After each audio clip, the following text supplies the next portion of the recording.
ബഹുമാന്യനായ ശിശുപാലൻ, അതേപോലെ പരിപാടി പങ്കെടുക്കാനെത്തിയ സുഹൃത്തുക്കളെ, സത്യഗ്രഹത്തിന്റെ 100-ാം വാർഷിക പല തലത്തിലും നമ്മൾ ആചരിച്ചു വരികയാണ്. സ്വാതന്ത്ര്യപ്രസംഗത്തിൽ പറഞ്ഞതുപോലെ 2024 പല സംഭവങ്ങളുടെയും വാർഷികമാണ്. ഇതോടെ ഒപ്പം പ്രാധാന്യമുള്ളതോ അല്ലെങ്കിൽ ഇതിനേക്കാൾ പ്രാധാന്യമുള്ളതാണെന്ന് പറയാൻ സർവ്വ സമയമാണ്. ഇത് വൈക്കം സത്യാഗ്രഹം തുടങ്ങുന്നതിന് 1-1.5 മാസത്തിന് മുമ്പ് ഏപ്രിൽ മാസമാണ് ഗുരുവിന്റെ പ്രേരണയാൽ സജീവ സാന്നിധ്യത്താൽ നിർദ്ദേശങ്ങളാൽ നടത്തപ്പെട്ടതാണ് സർവമത സമ്മേളനം.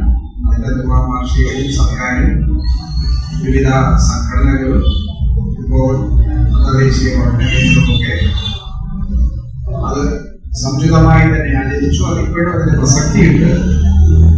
ആ പ്രസക്തി മനസ്സിലാക്കിക്കൊണ്ട് വിവിധ പരിപാടികൾ നമ്മൾ ആവർത്തിച്ച് നടത്തേണ്ടതുണ്ട്. മറ്റൊന്ന്, കുമാരനാശാന്റെ ദാരുണമായ അന്ത്യത്തിന്റെ 100-ാം വാർഷികം. അദ്ദേഹത്തിന്റെ കവിതകളാണ്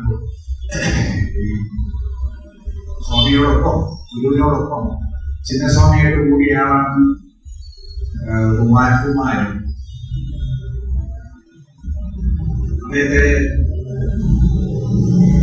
നേരത്തെ കവിത എഴുതുമായിരുന്നെങ്കിൽ അതിനുള്ള സാമൂഹ്യ തലത്തിലേക്ക് കുമാരനാശാന്റെ കവിതകളെ സാമൂഹ്യ വിമർശനത്തിലേക്കോ സാമൂഹ്യ തലത്തിലേക്കോ മാറ്റിവിടുന്നത് ഗുരുവിന്റെ പ്രയത്നമാണ്.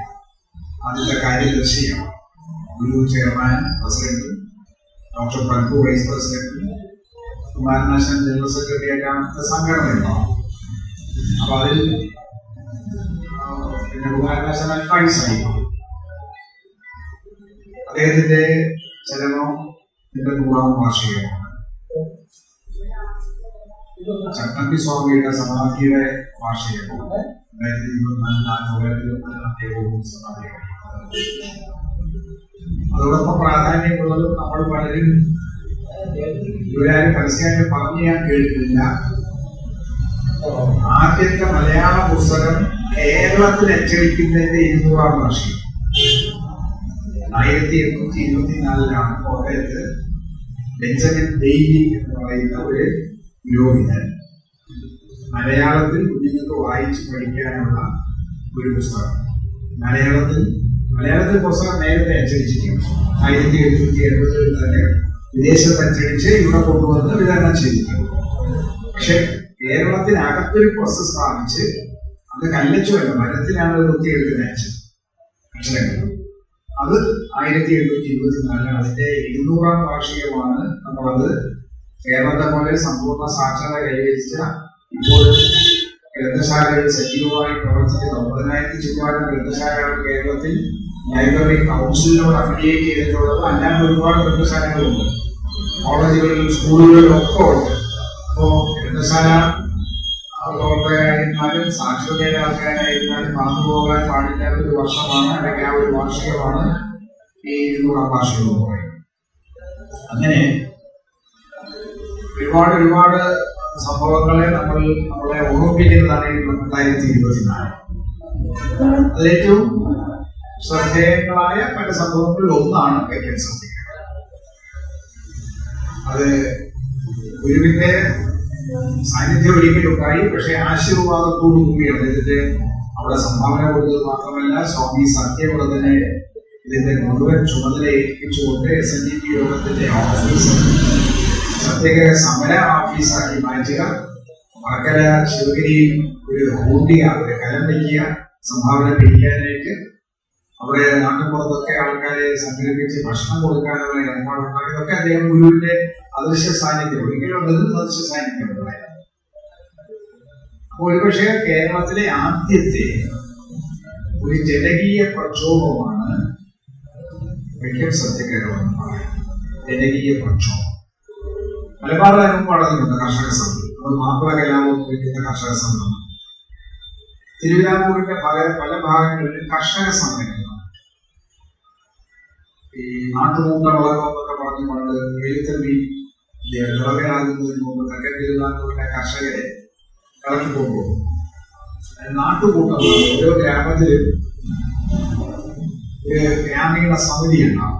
ആ സമിതിയുടെ പേരാണ് നാട്ടുകൂട്ടം. ആ സമിതി പ്രവർത്തിക്കുന്ന ക്ഷേത്ര കേന്ദ്രമാക്കിയിട്ടാണ്. ക്ഷേത്രം കേന്ദ്രമാക്കാൻ കാരണം അന്നത്തെ കാർഷിക സമ്പദ്ഘടനയിൽ നെൽകൃഷിയാണ് പ്രധാനം.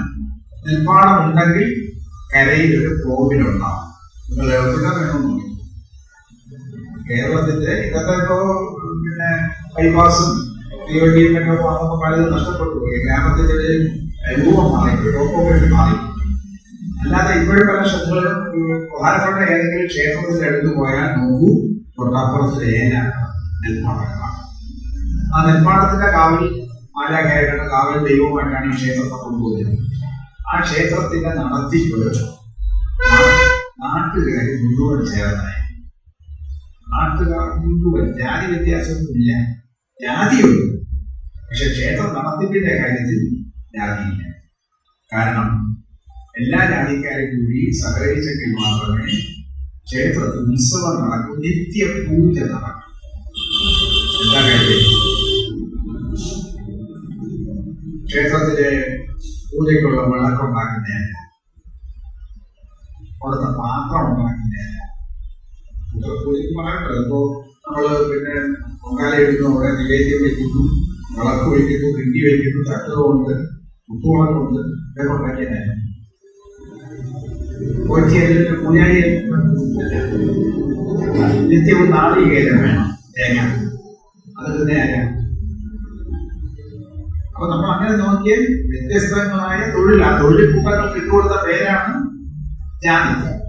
അവരുടെ സഹകരണത്തോട് ആ ആൾക്കാർ ഒരുമിച്ച് കൂടിയാണ് ക്ഷേത്രത്തിന്റെ ദൈനംദിന കാര്യങ്ങൾ നടത്തിയിരുന്നത്. അവര് കൂടിച്ചേർന്നാണ് ഈ തലയറ്റത്തുള്ള കുളത്തിൽ നിന്ന് വെള്ളം കൊണ്ടുവരണം, എപ്പോൾ തുറന്നു വിടണം, എപ്പോൾ അടയ്ക്കണം. നിങ്ങൾ നാട്ടുപുറത്തുകാരാണെങ്കിൽ അല്ലെങ്കിൽ നാട്ടുപുറത്ത് ഒരു തലക്കുളം കാണും, ഈ ഏലായുടെ അറ്റത്തൊരു കുളം കാണും. അതൊരു ഓർമ്മയാണ്.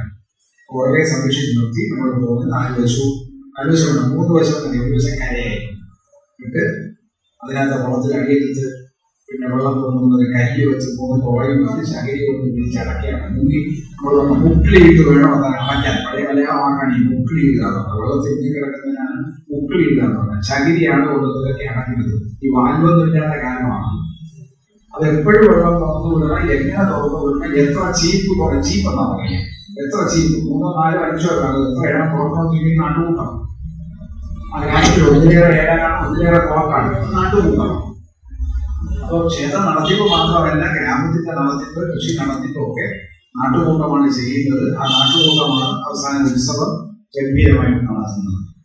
ആ നാട്ടുകൂട്ടത്തിന്റെ സ്വാധീനം പോയത് പിന്നീട് 812 മണ്ടോർ എന്ന് പറയുന്ന ഒരു സാഹിബ് വരികയും ഈ ക്ഷേത്രങ്ങളെല്ലാം സർക്കാർ ഏറ്റെടുക്കുകയും ചെയ്തതോടുകൂടിയാണ് തിരുവിതാംകൂറിലെ ക്ഷേത്രങ്ങൾ മുഴുവൻ 378 ക്ഷേത്രങ്ങൾ 1812 മൺട്രോ സാഹിബ് ഏറ്റെടുത്തു.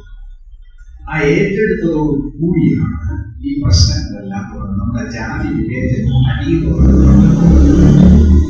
ഈ ക്ഷേത്രങ്ങളുടെ നടത്തിപ്പുകാരായിട്ട് ബ്രാഹ്മണനെയും ദേവസ്വം വകുപ്പ് രൂപീകരിച്ചു. ഈ ഭൂമി മുഴുവൻ സർക്കാർ ഏറ്റെടുത്തു. ദേവസ്വം എന്ന് പറഞ്ഞാൽ ഈ ദേവന്റെ പേരിൽ ഒരു ഭൂമിയാണ് ദേവസ്വം ഭൂമി. ആ ദേവസ്വം ഭൂമി സർക്കാർ ഏറ്റെടുത്തു. സർക്കാർ വകയാക്കി, പണ്ടാര വകയാക്കി. ഇതിന്റെ നടത്തിപ്പിനായിട്ട് ദേവസ്വം വകുപ്പ് രൂപീകരിച്ചു, പണം കൊടുക്കുക. ഈ നടത്തിപ്പ്, നാട്ടുകാരുടെ നടത്തിപ്പിൽ അത് 2 കൂട്ടരെ ഏൽപ്പിച്ചു, ബ്രാഹ്മണരെയും നായന്മാരെയും. ബാക്കിയുള്ളവരെ ഒഴിവാക്കി. അവിടുന്നാണ് ഈ പ്രശ്നം മുഴുവൻ. അതിന് മുമ്പൊക്കെ ജാതികൾ തമ്മിൽ കേരളത്തിന് അടിയോ കുടിയോ ഉണ്ടായി. അതിലേക്ക് പോകുന്നില്ല. അങ്ങനെ ഒരു സന്ദർഭം ഉണ്ടായിരുന്നു. ആ നാട്ടുകൂട്ടമാണ് കാര്യങ്ങൾ ചെയ്തത്.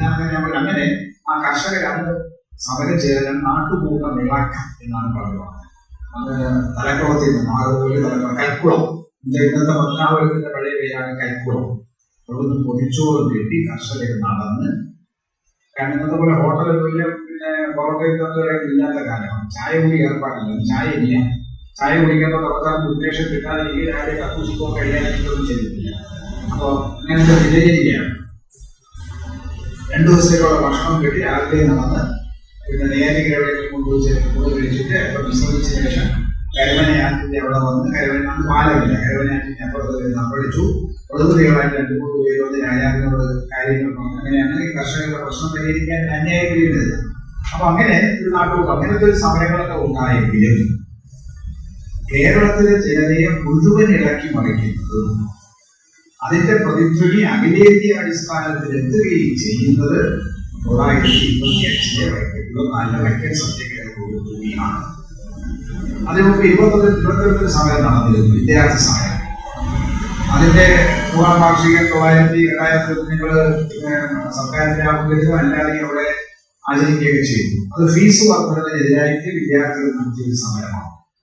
3 വിദ്യാർത്ഥികൾ മരിച്ചു പോലീസ് സ്ഥാപിച്ചാൽ. 4 അധ്യാപകർക്ക് പനിയുള്ളൂ. നിരവധി പേരെ കുറിച്ച് ആശുപത്രിയിലായി. ഇത് ജനറൽ ആശുപത്രി മാത്രമേ. ആശുപത്രിയിലായി പ്രവേശിപ്പിക്കരുത് പിന്നീട് സർക്കാർ ഉത്തരവ് കൊടുത്തു. അതുകൊണ്ട് പറഞ്ഞ ആരോഗ്യ ചികിത്സ, കാരണം ജനറൽ ആശുപത്രി ഇംഗ്ലീഷ് പഠിക്കുന്ന മണ്ഡലം കഴിയുമ്പോൾ നാട്ടു ചികിത്സയിലേക്ക് ആകാൻ താല്പര്യം തല്ലുകൊണ്ട തിരിഞ്ഞു മാറ്റണമെന്നുള്ളതാണ് നേരെ എതിർപ്പുള്ളതാണ്. അങ്ങനെയൊക്കെ ചെയ്തു. ആ ഒരു സമരം തിരുവിതാംകൂർ പ്രദേശത്ത് പോലെ തിരുവനന്തപുരം, ആറ്റിങ്ങൽ, കൊല്ലം, ആലപ്പുഴ, കോട്ടയം ഈ സമയം നഗരങ്ങളിലാണ് സമരം നടന്നിരുന്നു, വിദ്യാർത്ഥി സമരം. പക്ഷെ അത് കേരളം ഒട്ടാകെ പൊതുജന ഉണ്ടാക്കിയ സമരമായിരുന്നു. ആദ്യത്തെ സമരം വരുന്നത് 24 ഈ വൈക്കം സത്യാഗ്രഹമാണ്. എന്തിനാണ് വൈക്കം സത്യാഗ്രഹം? വൈക്കം സത്യാഗ്രഹം തുടങ്ങുന്നത് ഞാൻ പറയും കേരള നിയമസഭ, തിരുവിതാംകൂർ നിയമസഭയിലാണ് പ്രശ്നം ഒന്നിവരുന്നത്. തിരുവിതാംകൂർ നിയമസഭയിൽ നഗരസഭയുടെ പേര് ശ്രീകുല പ്രജാസമിതി.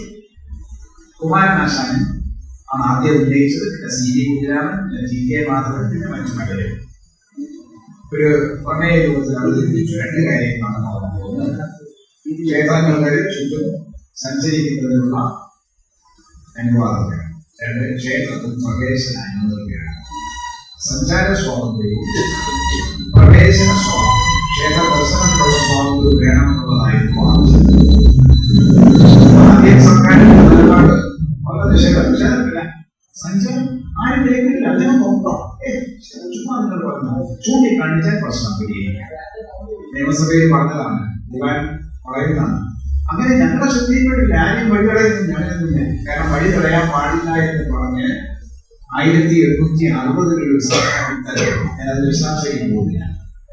ആ ഉത്തരവ് ലംഘിക്കപ്പെട്ടത് നടപ്പിലാക്കാൻ കഴിയാത്തതുകൊണ്ടാണ് അയ്യങ്കാളി പിന്നെ വില്ലുവടി യാത്ര നടത്തിയത്. എല്ലാ രാജപാതയിലും എല്ലാ രാജപാതകളിലൂടെയും എല്ലാ ആൾക്കാർക്കും സഞ്ചരിക്കാനുള്ള അനുവാദം നൽകിയപ്പോൾ ഒരു ഉത്തരവ് സർജി മാധവറാവു ദിവാനായി എന്ന കാലത്ത് പുറപ്പെടുവിച്ചു. 1869-70 ആണെന്ന് ഓർമ്മ. പക്ഷേ നിയമം ഉണ്ടെങ്കിൽ നടപ്പിലാക്കാൻ പറ്റും. എല്ലാ രാജപാതയിലും ഇത് സർക്കാർ പൊതുനിരത്തിൽ സഞ്ചരിക്കാൻ അനുവാദം ഉണ്ടെങ്കിലും സമ്മതിക്കില്ല. കാരണം അല്ലാതെ തടസ്സപ്പെടുത്തപ്പോൾ ചില കേസ് കൊടുത്തു. തിരുവിതാംകൂർ ഹൈക്കോടതി കേസ് കൊടുത്തു. ഹൈക്കോടതിയിലെ ജഡ്ജി വിധി എഴുതിയപ്പോൾ പറഞ്ഞത് ഈ നിയമം നല്ലത് തന്നെയാണ്, പക്ഷെ ചില ഭേദഗതികൾ വേണം. ആ ഭേദഗതി എന്ന് പറയുന്നത് തിരുവിതാംകൂർ സംസ്ഥാനത്തെ മുഴുവൻ റോഡുകളെയും 2ആയിട്ട് തരംതിരിക്കുന്നു. ഒന്ന് രാജപാത, മറ്റൊന്ന് ഗ്രാമവീഥി. രാജവീഥി, ഗ്രാമവീഥി. Public road, private road. Public റോഡിൽ കൂടി എല്ലാവർക്കും സഞ്ചരിക്കാം. പക്ഷെ പ്രൈവറ്റ് റോഡിൽ കൂടെ സഞ്ചരിക്കണമെന്നുണ്ടെങ്കിൽ അതിന്റെ ഉടമസ്ഥന്റെ അനുവാദം വേണം. ഏതൊക്കെയായി പ്രൈവറ്റ് റോഡ്? കോവിലകങ്ങൾ, കൊട്ടാരവുമായി ബന്ധപ്പെട്ട സർക്കിളുകൾ, നമ്പൂതിരിമാരുടെ ഇല്ലകൾ, അല്ലെങ്കിൽ ജഡ്ജിമാരായ നായന്മാരുടെ അതുമായി ബന്ധപ്പെട്ട ആൾക്കാരുടെ വീടുകൾ, ക്ഷേത്രങ്ങൾ. ഇവയ്ക്ക് ചുറ്റും ആരാണോ അതിന്റെ ഉടമസ്ഥൻ, കസ്റ്റോഡിയൻ അല്ലെങ്കിൽ ഭരണക്കാരൻ, അവര് നിശ്ചയിക്കും അവിടെ ആരൊക്കെ നടക്കണമെന്ന്. അതാണ് ഗ്രാമവീഥി. രാജവീഥി പൊതു റോഡാണ്. ആ രാജവീഥിയിൽ കൂടി നടക്കാനുള്ള അനുവാദം നിഷേധിക്കപ്പെട്ടത് കൊണ്ടാണ് തിരുവണ്ടി യാത്ര നടത്താൻ അയ്യങ്കാളി 1893 നടത്തുന്നത്. അതൊരു ജനകീയ സമരമായിരുന്നു ആദ്യത്തെ. അപ്പൊ അങ്ങനെ ഈ സഞ്ചാര സ്വാതന്ത്ര്യം എന്ന് പറയുന്നത് നേരത്തെ സർക്കാർ അനുവദിച്ചതാണ്. പക്ഷെ സർക്കാർ അങ്ങനെ ഞങ്ങൾ ശ്രദ്ധയിൽപ്പെട്ടില്ല എന്ന് പറഞ്ഞു. ക്ഷേത്ര പ്രവേശനവും അനുവദിക്കാത്തതിന് കാരണം ജനങ്ങൾക്ക് ഇഷ്ടമല്ല. നിലവിലിരിക്കുന്ന വ്യവസ്ഥയ്ക്ക് സന്തുലനത്തിന് തടസ്സമാവും. നിലവിലിരിക്കുന്ന സ്ഥിതിക്ക് തൽസ്ഥിതിക്ക് ദോഷം സംഭവിക്കുമ്പോൾ എന്താ കാര്യം? ചില ആൾക്കാരെ ക്ഷേത്രത്തിൽ കയറ്റുന്നതിന് മറ്റു ചില ആൾക്കാർക്ക് ഇഷ്ടമാണ്. എനിക്ക് ക്ഷേത്രത്തിൽ കയറണം, ഞാൻ സന്നദ്ധനായി വരുന്നു, പക്ഷെ നിങ്ങൾക്ക് ഇഷ്ടമാണ്. അല്ലെങ്കിൽ നിങ്ങൾക്ക് ക്ഷേത്രത്തിൽ കയറണം, എനിക്കിഷ്ടമാണ്. അപ്പൊ അതുകൊണ്ടൊരു സാമൂഹിക പ്രശ്നം ഉള്ളതുകൊണ്ട് ഞങ്ങൾ ആ നിലവിലുള്ള അവസ്ഥയെ വെല്ലുവിളിക്കാൻ, നശിപ്പിക്കാൻ, തകർക്കാൻ ഉദ്ദേശിക്കുന്നില്ല. അതുകൊണ്ട് തൽക്കാലം നിവർത്തിയില്ല. ഇതാണ് കുമാരനാശാനും CV കുഞ്ഞിനാഥനും GK മാധവർക്ക് കിട്ടിയ മറുപടി. അപ്പൊ അതൊരു പ്രശ്നമായിട്ട് വരുന്നു. ഈ പ്രശ്നം അഖിലേന്ത്യാ ശ്രദ്ധയിലേക്ക് വരുന്നത് നേരത്തെ തന്നെ GK മാധവരുടെ മുമ്പ് തന്നെ ബാരിസ്റ്റർ TP പിള്ളാക്ക് വിദ്വാനുണ്ട്. ഇവിടെ പള്ളിപ്പുറത്തുകാരൻ G പരമേശ്വരൻ ഇത് പണി തെളിച്ച് ചെറുക്കാനായി നമ്മുടെ ഭാഷ 19 വയസ്സുള്ളപ്പോൾ ഇപ്പോഴത്തെ യൂണിവേഴ്സിറ്റി കോളേജിലുള്ള നമ്മുടെ മഹാരാജാസ് കോളേജ് അവിടെ വിദ്യാർത്ഥിയായിരിക്കുമ്പോൾ തിരുവിതാംകൂർ സർക്കാരിന്റെ അഴിമതിയെ കുറിച്ച് ഇംഗ്ലീഷിൽ ഒരു ലേഖനം എഴുതി പിന്നെ കൊച്ചിയിൽ പ്രസിദ്ധീകരിക്കുന്ന വെസ്റ്റേൺ സ്റ്റാർ എന്ന ഇംഗ്ലീഷ് പത്രത്തിൽ പ്രസിദ്ധീകരിച്ചു. വയസ്സ് 19, ഇംഗ്ലീഷ്. ഇപ്പോഴത്തെ 19 ഇംഗ്ലീഷിൽ എഴുതാൻ കഴിയുമെന്നൊക്കെ നമ്മൾ ആലോചിക്കണം. മലയാളത്തിൽ എഴുതാൻ പറ്റും. തെറ്റാറോട് നോക്കാം. ഇംഗ്ലീഷിൽ 19 വയസ്സുകാരൻ വെസ്റ്റേൺ സ്റ്റാറിൽ എഴുതി കള്ളപ്രയോഗിച്ചിട്ടാണ്. ഫ്രഞ്ച് പേര് വെച്ചിട്ടാണ് എഴുതിയത്. അത് സാഹിത്യം പ്രസിദ്ധീകരിച്ചു. അന്ന് എറണാകുളത്താണ് കൊച്ചി.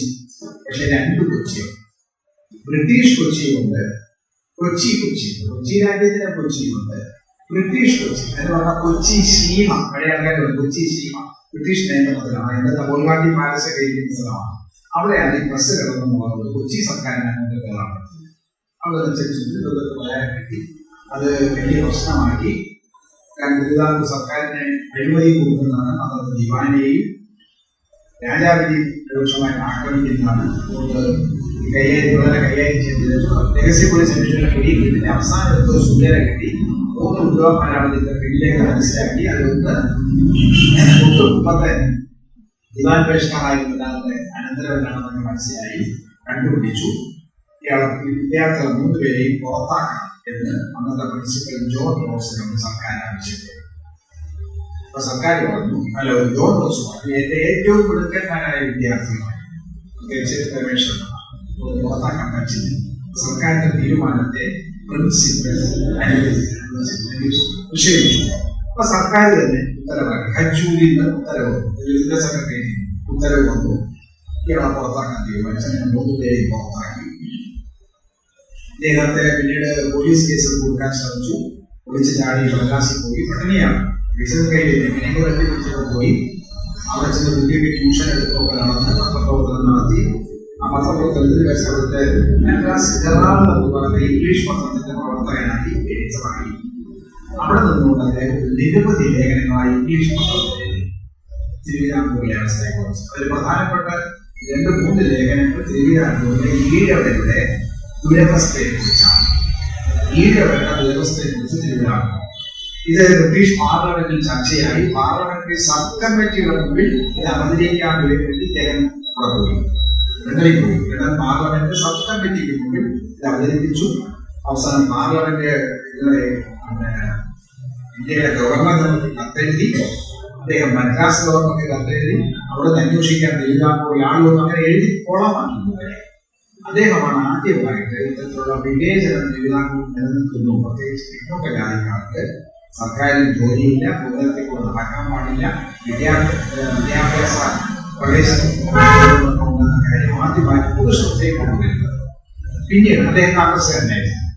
885 സ്ഥാപിക്കപ്പെട്ട കോൺഗ്രസിന്റെ 891-92 മദ്രാസിൽ ചേർന്ന സമ്മേളനത്തിന്റെ വെച്ച് അദ്ദേഹത്തെ അഖിലേന്ത്യാ സെക്രട്ടറിമാരുമായി ബന്ധിക്കപ്പെട്ടു. 2 വർഷം അദ്ദേഹം അഖിലേന്ത്യാ സെക്രട്ടറി ആയിരുന്നു.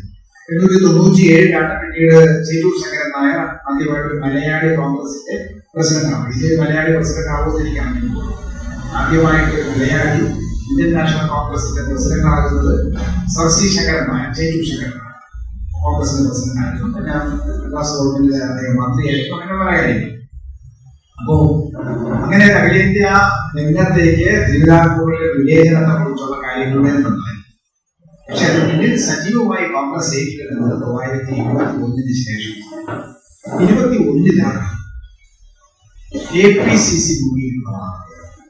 അതേപോലെ തിരുവിതാംകൂറിൽ കേരളത്തിൽ 3 കോൺഗ്രസ് ഉണ്ട്. കാരണം 3 സംസ്ഥാനം കേരളത്തിൽ സ്വതന്ത്ര രാജ്യങ്ങളായ നാട്ടുരാജ്യങ്ങളായ തിരുവിതാംകൂറും കൊച്ചിയും ബ്രിട്ടീഷുകാർ നേരിട്ട് ഭരിക്കുന്ന മലബാർ. ഇന്റർനാഷണൽ കോൺഗ്രസിന്റെ മലബാർ ജില്ലാ കമ്മിറ്റി കൊണ്ട് തിരുവിതാംകൂറിലും കൊച്ചിയിലും കോൺഗ്രസ് ഇല്ല. തിരുവിതാംകൂറിൽ ആദ്യമായിട്ട് കോൺഗ്രസ് വരുന്ന കൊല്ലത്ത് 1920 തിരുവിതാംകൂർ മഹാജനസഭ എന്ന പേരിൽ ഒരു സമ്മേളനം നടന്നിരുന്നു. അത് പിന്നീട് 21 ആ തിരുവിതാംകൂറിൽ ചേർന്നാണ് 1921 ഏപ്രിൽ ഒറ്റപ്പാലത്ത് വെച്ച് ഈ 3 പ്രദേശങ്ങളിലെയും കോൺഗ്രസുകാർ ഒരുമിച്ച് ചേർന്ന് കേരള പ്രൊവിൻഷ്യൽ കോൺഗ്രസ് കമ്മിറ്റി, പ്രദേശം നമുക്ക് കണ്ടത് പ്രൊവിൻഷ്യൽ കോൺഗ്രസ് കമ്മിറ്റി രൂപീകരിക്കാൻ തീരുമാനിച്ചു. ആ തീരുമാനം നടപ്പിലായതോടു കൂടിയാണ് ഈ പ്രശ്നം, ഈ ഐത്തോച്ചാരണം മുതലായ പ്രശ്നങ്ങൾ പാർട്ടി തന്നെ ഏറ്റെടുക്കുന്ന അവസ്ഥ. അന്നേ വരെ ബ്രിട്ടീഷ് വിരുദ്ധ സമരം നടത്തി സ്വയംഭരണം വേണം അല്ലെങ്കിൽ സ്വരാജ്യം വേണമെന്നുള്ള ആവശ്യമായിട്ട് നടന്ന കോൺഗ്രസ് സാമൂഹ്യ പരിഷ്കരണത്തിലേക്ക് വരുന്ന ഒരു രാഷ്ട്രീയ പാർട്ടി എന്നുള്ള നിലയ്ക്ക് സാമൂഹ്യ പരിഷ്കരണ രംഗത്തേക്ക് വരുന്നത് 1920 തൊട്ട് ഗാന്ധിജിയുടെ നേതൃത്വത്തിലേക്ക് വന്നുപോവുകയാണ്. ഗാന്ധിജിയുടെ നേതൃത്വമാണ് ഇതിനെ ജനകീയമാക്കാൻ കാരണം. അതേവരെയുള്ള കോൺഗ്രസിനെ പറഞ്ഞാൽ ഞായറാഴ്ച കോൺഗ്രസ് എന്താ കാര്യം? മിക്കവാറും വിദ്യാഭ്യാസമുള്ള സമ്പന്നരോ അല്ലെങ്കിൽ മധ്യവർഗവുമായ ആൾക്കാരായിരുന്നു കോൺഗ്രസിന്റെ നേതൃത്വത്തിലേക്ക് വരിക. അവർ കൂടുതലും വക്കീലന്മാരെ അല്ലെങ്കിൽ ബിസിനസ്സുകാരായി ഉദ്യോഗസ്ഥന്മാർക്ക് കോൺഗ്രസിൽ അംഗമാകാൻ. അപ്പൊ അവർക്ക് എന്താ സമയം കിട്ടുക? ആഴ്ചയിൽ 6 ദിവസവും ഓഫീസിൽ പോകും, കോടതി. 7ാം ദിവസമായി ഞായറാഴ്ച മാത്രമേ അവസരം കിട്ടൂ. ഞായറാഴ്ച കൂടുന്ന ചായ കുടിയുണ്ടോ എന്നറിയില്ല, ഒരു പ്രധാനമന്ത്രി തിരിയും. ഞായറാഴ്ച കോൺഗ്രസ്, ആ ഞായറാഴ്ച കോൺഗ്രസിനെ ജനകീയ കോൺഗ്രസ് ആക്കിയത് ഗാന്ധിജിയാണ്. അതിനകത്തെ ഉപയോഗിച്ചത് ഭാഷ. അവിടെയാണ് ഭാഷയുടെ ശക്തി നമ്മൾ മനസ്സിലാക്കുന്നത്. കേരളം ഒന്നായത് എന്തുകൊണ്ടാണ്? 3 ഭരണ പ്രദേശങ്ങളായി കിടന്ന തിരുവിതാംകൂർ, കൊച്ചിയും മലബാറും ചേർന്ന് അതിനുമ്പ് കേരളമില്ല. കേരളത്തിൽ കവികൾ എഴുതിയിട്ടുണ്ട്. കേരളത്തിൽ പുസ്തകമുണ്ട്, വ്യാജപുസ്തകമാണ്. അത് കള്ളച്ചമച്ചുണ്ടാക്കി. കേരളം എന്നുള്ള പദമുണ്ട്, പക്ഷെ കേരളം എന്ന സംസ്ഥാനമുണ്ട്, കേരളം എന്ന ദേശമുണ്ട്, ഇല്ല. അതുണ്ടാക്കിയതാണ്. അത് വരുന്നത് ഭാഷയാണ്. ഈ 3 പ്രദേശത്തെയും ജനങ്ങൾ സംസാരിക്കുന്ന ഒരു ഭാഷയാണ്. അപ്പൊ മനുഷ്യനെ ഐക്യപ്പെടുത്താനും അവന് ദേശീയ ബോധം ഉണ്ടാക്കാനും ഭാഷ ഒരു പ്രധാനപ്പെട്ട ശക്തിയാണ് എന്ന് തിരിച്ചറിഞ്ഞുകൊണ്ടാണ് ഇംഗ്ലീഷ് വാക്ക് ഉയർന്നു നിന്ന് പൊക്കത്തിൽ നിന്ന് സംസാരിക്കുന്ന സാഹിത്യത്തിന്റെ മുമ്പിൽ കുറഞ്ഞ ഇന്ത്യക്കാരൻ അവന്റെ മാതൃഭാഷയിൽ സംസാരിച്ചപ്പോൾ മനസ്സിലാക്കുന്നതിന് വേണ്ടി സാഹിത്യത്തിന് പല പിടിക്കേണ്ടി വന്നു. നിങ്ങൾ പള്ളിക്കൂടത്തിൽ പഠിക്കുന്ന 2ാം ക്ലാസ്സിലോ 3ാം ക്ലാസ്സിലോ പഠിക്കുന്ന കുഞ്ഞിന്റെ അടുത്ത് വർത്താനം പറയുന്നു ടീച്ചർ. കുഞ്ഞ് പറഞ്ഞ ടീച്ചർ ഇങ്ങനെ പറയും. ടീച്ചർ എന്ത് ചെയ്യും? അതിന്റെ കുഞ്ഞിക്കും കേൾക്കണം. അപ്പൊ അദ്ദേഹം ഇംഗ്ലീഷിൽ പറഞ്ഞുകൊണ്ടിരുന്ന സാഹിത്യം, ഇംഗ്ലീഷിൽ മറുപടി പറഞ്ഞുകൊണ്ടിരുന്ന കോൺഗ്രസ് നേതാക്കൾ. ആ കോൺഗ്രസ് നേതാക്കളുടെ സ്ഥാനത്ത് ആരാണ്? ഇംഗ്ലീഷ് അറിയാത്ത, മലയാളം സംസാരിക്കുന്ന, തെലുങ്ക് അറിയുന്ന, തമിഴ് അറിയുന്ന, അല്ലെങ്കിൽ പഞ്ചാബിയോ കന്നഡയൊക്കെ അറിയുന്ന ആൾക്കാരാണ്. അവർ ഇയാളുടെ ഭാഷ, അവരുടെ ആൾക്കാർ അവരുടെ ഭാഷയിൽ പറയും. സാഹിത്യം മനസ്സിലാവുന്ന ശ്രദ്ധിച്ചു കേൾക്കാറുണ്ട്. സാഹിത്യത്തിന് തല കുരിപ്പിച്ചു, ഭാഷ ഉപയോഗിച്ചു എന്നുള്ളതാണ് അതിന്റെ ഏറ്റവും വലിയ പ്രത്യേകത. അതാണ് ഭാഷയുടെ ശക്തി. ആ ശക്തിയാണ് നമ്മുടെ ഇപ്പോഴത്തെ പള്ളിക്കൂടുതൽ അറിയാവുന്നത്.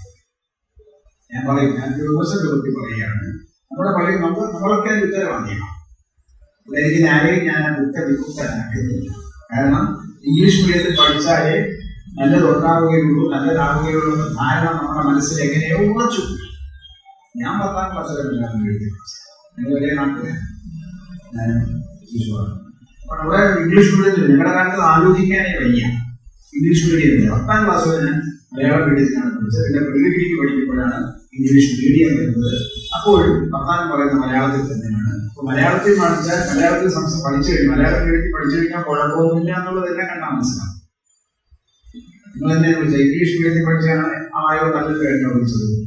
അപ്പൊ മലയാളം നമ്മുടെ ഭാഷയാണ് നമ്മുടെ ശക്തി. അത് പ്രധാനപ്പെട്ട കാര്യം ഉള്ളതിരിക്കട്ടെ. അപ്പൊ ഗാന്ധിജി അങ്ങനെ APCC Kerala provincial Congress committee ഉണ്ടാക്കി.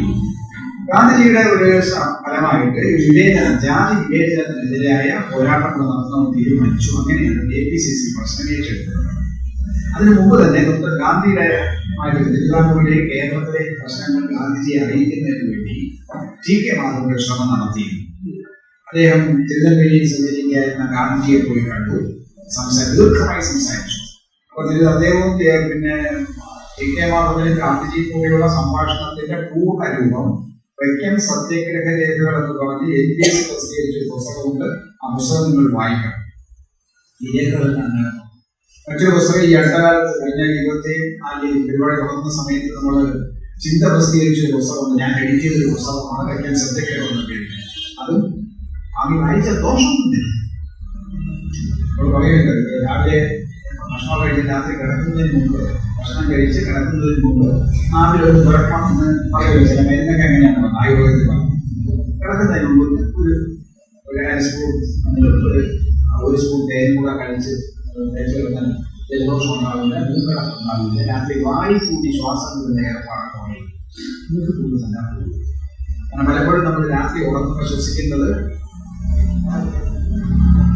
ആ ശീലമുണ്ടോ? ആ ശീലം ഉണ്ടാക്കി ഒരു നാട്ടു ചികിത്സയാണ് അര സ്പൂൺ മഞ്ഞൾപ്പൊടി. കാരണം മഞ്ഞൾപ്പൊടി വാങ്ങിക്കരുത്, നിങ്ങൾ മഞ്ഞൾ വാങ്ങിച്ച് പൊടിക്കണം. മഞ്ഞൾപ്പൊടി ഒരു സ്പൂൺ തേനും ചേർത്ത് മണ്ണിയായിട്ട് ചായച്ച് ഭക്ഷണം കഴിഞ്ഞ് അരമണിക്കൂറിന് ശേഷം കിടക്കുന്നത്. ഭക്ഷണം കഴിച്ച് കൊണ്ടായിട്ട് കിടക്കുകയും ചെയ്യും. അരമണിക്കൂറിന് കഴിഞ്ഞ ശേഷം കഴിക്കുന്നത് അങ്ങനെ ആക്കി കഴിഞ്ഞാൽ അത് ശ്വാസം ഉണ്ടാവില്ല. കുറച്ചായിട്ട് കഴിക്കാൻ ഒരു കുഴപ്പം ഉണ്ടാവില്ല. കാരണം മഞ്ഞളാണത് ആന്റിബയോട്ടിക് ആണ്. അത് കീടനാശിനികളുടെ ഒരു സാധനം, അണുനാശിനിയാണ്. അപ്പോ ഈ പുസ്തകങ്ങൾ വായിക്കുന്ന ദോഷമൊന്നുമില്ല. ഗാന്ധിജിയെ പോയി കണ്ടു, ദീർഘമായിട്ട് സംസാരിച്ചു. അങ്ങനെയാണ് 1923 കാക്കിനടയിൽ ചേർന്ന അഖിലേന്ത്യാ കോൺഗ്രസ് സമ്മേളനത്തിൽ ഈ പ്രശ്നം ഉന്നയിക്കാൻ ഗാന്ധിജി അനുവാദം. അങ്ങനെയാണ് അത് നടക്കുന്നത്. അന്ന് 3 പേരാണ് യോഗത്തിൽ പങ്കെടുത്തത്. APCCയുടെ പ്രസിഡന്റായിരുന്ന KP കേശവമേനോൻ, വർക്കിംഗ് കമ്മിറ്റി മെമ്പറായിട്ടുള്ള TK മാധവൻ, മദ്രാസിൽ അന്ന് പത്രപ്രവർത്തനം നടത്തിക്കൊണ്ടിരിക്കുന്ന സർദാർ KM പണിക്കർ, പിന്നീട് അംബാസഡറും ചരിത്രകാരനുമായിരുന്ന KM പണിക്കർ. KM പണിക്കരാണ് ഈ സമ്മേളനത്തിന്റെ രീതിയെ കുറിച്ച് എങ്ങനെയാണ് പ്രമേയം അവതരിപ്പിക്കപ്പെടുന്ന കാര്യങ്ങളൊക്കെ പറഞ്ഞു കൊടുത്തത്. പണിക്കരാണ്. 3 പേരോടെ പോയി സംസാരിച്ചു. TK മാധവൻ പ്രമേയം അവതരിപ്പിച്ചുകൊണ്ട് ദീർഘമായി സംസാരിച്ചു. നല്ല ചർച്ച വന്നു. അവസാന അധ്യക്ഷന്റെ ഭാഗത്ത് ഒരു അറിയിപ്പുണ്ടായി. ഈ പ്രശ്നം കോൺഗ്രസ് ഏറ്റെടുക്കുന്നു. ഇന്ത്യയുടെ മറ്റ് പ്രവിശ്യകൾ ഇതിന് സമാനമായ പ്രശ്നങ്ങൾ നിലനിൽക്കുകയാണെങ്കിൽ അവിടെ കോൺഗ്രസിന്റെ ആഭിമുഖ്യത്തിൽ ഇത്തരത്തിലുള്ള സമരങ്ങൾ തുടങ്ങണം. എഴുത്തോച്ചാടത്തുള്ള പരിപാടികൾ തുടങ്ങണം എന്ന് നിർദ്ദേശിച്ചു. അപ്പോൾ വലിയ വിജയമായി. കാരണം മറ്റു പലരും CR ദാസ്, ചിത്തരഞ്ജൻ ദാസ്, ബംഗാളിലെ പ്രസിഡന്റായ കോൺഗ്രസ് നേതാവ്, തമിഴ്നാട്ടിലെ പിന്നെ കോൺഗ്രസിന്റെ പ്രസിഡന്റാണ്, പ്രദേശ് പ്രസിഡന്റായിരുന്ന EV രാമസ്വാമി, അദ്ദേഹം അവിടുത്തെ തമിഴ്നാട് കോൺഗ്രസ് പ്രസിഡന്റ് രാമസ്വാമി നായ്ക്കർ, പഞ്ചാബിൽ നിന്നുള്ള ആൾക്കാർ, തമിഴ്നാട്ടിൽ നിന്ന് തന്നെയുള്ള കൃഷ്ണസ്വാമി അയ്യങ്കാരനുള്ള ആൾക്കാർ ഒക്കെ ഇതിൽ താല്പര്യം പ്രകടിപ്പിക്കാൻ വരികയൊക്കെ ചെയ്യുന്നു. അങ്ങനെയാണ് ഇതിൽ അഖിലേന്ത്യാ പ്രസക്തി വരുന്നത്, അഖിലേന്ത്യാ പ്രശ്നമായി മാറുന്നത്. സമ്മേളനം കഴിഞ്ഞ് തിരിച്ചു വന്ന ഉടനെ തന്നെ ഡിസംബറിലാണ് ഈ സമ്മേളനം. അഖിലേന്ത്യാ 24 ജനുവരിയിൽ എറണാകുളത്ത് കോൺഗ്രസ് വർക്കിംഗ് കമ്മിറ്റി ചേർന്നു. ആ കോൺഗ്രസ് വർക്കിംഗ് കമ്മിറ്റി 2 സമിതികളെ, സബ് കമ്മിറ്റികളെ എടുത്തു. ഒന്ന് പ്രചരണ കമ്മിറ്റി. പ്രചരണ കമ്മിറ്റിയുടെ ചെയർമാൻ പിന്നെ KP കേശവൻ, കോൺഗ്രസ് പ്രസിഡന്റ് തന്നെ KP കേശവന് മറ്റു 4 അംഗങ്ങളുണ്ടായിരുന്നു. മറ്റൊന്ന് ഐത്തോച്ചാടന കമ്മിറ്റി. ഐത്തോച്ചാടന കമ്മിറ്റിയുടെ കൺവീനർ കേരളത്തിൽ അംഗങ്ങളായിട്ട് TK മാധവൻ തുടങ്ങിയ ആൾക്കാരും അങ്ങനെയുള്ള ആൾക്കാർ. ഈ 2 സമിതികളും ഒരുമിച്ചാണ് പ്രവർത്തനം നടത്തിയത്. പബ്ലിസിറ്റി കമ്മിറ്റി, പ്രചാരണ കമ്മിറ്റിയുടെ ഭാഗമായിട്ട് കേരളം പ്രത്യേകിച്ച് തിരുവിതാംകൂറും കൊച്ചിയിലും സന്ദർശിക്കാൻ തീരുമാനിച്ചു. അങ്ങനെ തിരുവിതാംകൂറും കൊച്ചിയിലും സന്ദർശിച്ചു. 2 പ്രമേയങ്ങൾ അവർ പാസ്സാക്കി. കൊച്ചി ചേർന്ന കേരള സമ്മേളനത്തിൽ 2 പ്രമേയം പാസ്സാക്കി.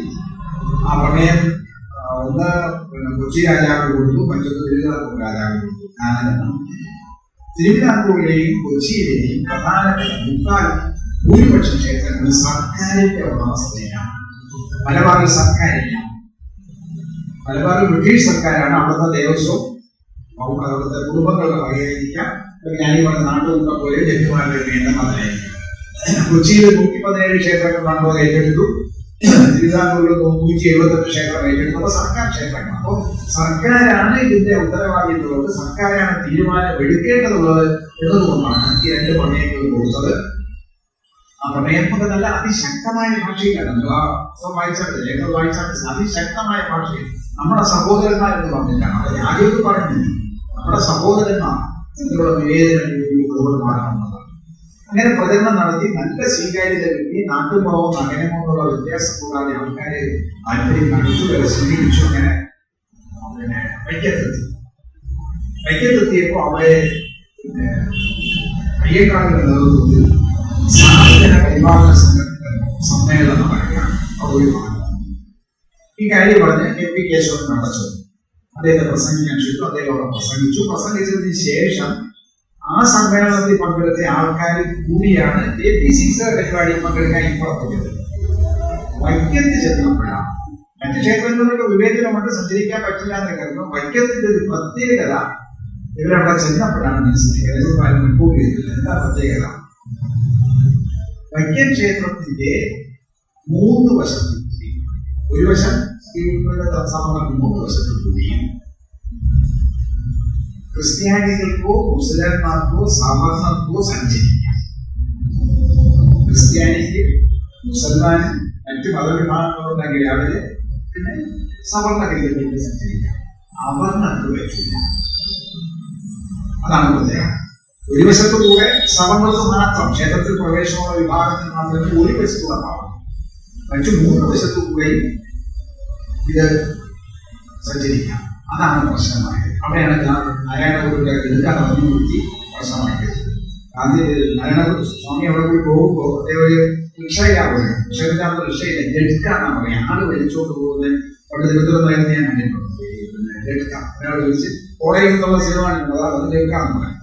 അങ്ങനത്തെ പോയത് അതാണ്. ആരാ ചോദിച്ചു? ജാതി ചോദിച്ചു. അപ്പോ തർക്കമായി. പിന്നെ ഗുരുവിനെ അവിടെ ഇറങ്ങി വേറെ വഴിക്കാണ് ഗുരുവിന്റെ അനുഭവം. അതൊരു മറ്റു പറഞ്ഞു. അങ്ങനെ ഒരു വിവേചനം നിൽക്കുന്നു. ക്രിസ്ത്യാനിക്ക് മുസൽമാനും പോകാം, പക്ഷെ ഇത് രണ്ടുമല്ലാത്ത തദ്ദേശീയരായ നാട്ടുകാരായ ആൾക്കാർ സഞ്ചരിച്ചു. അതാണ് വിവേചനം. അതുകൊണ്ട് KPCC അവിടെ പുതിയ സമ്മേളനത്തിൽ തീരുമാനിച്ചു. തൊട്ടടുത്ത ദിവസം തന്നെ സമരം നടന്നു. നേരത്തെ എറണാകുളത്ത് ചേർന്നപ്പോൾ സമ്മേളനം വിഷുവിന് ശേഷം ആകാം എന്നാണ് തീരുമാനം. കാരണം മലയാള വർഷം തുടങ്ങുന്നത് വിഷുവിനാണ്. അത് മിക്കവാറും April 14 ആയിരിക്കും. അതിനുശേഷം തുടങ്ങിയാൽ മതി എന്നാണ് ആലോചിച്ചത്. പക്ഷെ ഇവിടെ വന്നപ്പോൾ, വൈക്കത്ത് വന്നപ്പോൾ അതീവ ഗുരുതരമായ പ്രശ്നമുള്ളതുകൊണ്ട് ഉടനെ തുടങ്ങാൻ തീരുമാനിച്ചു. February 29 ലീപ് ഇയർ ആയിരുന്നു.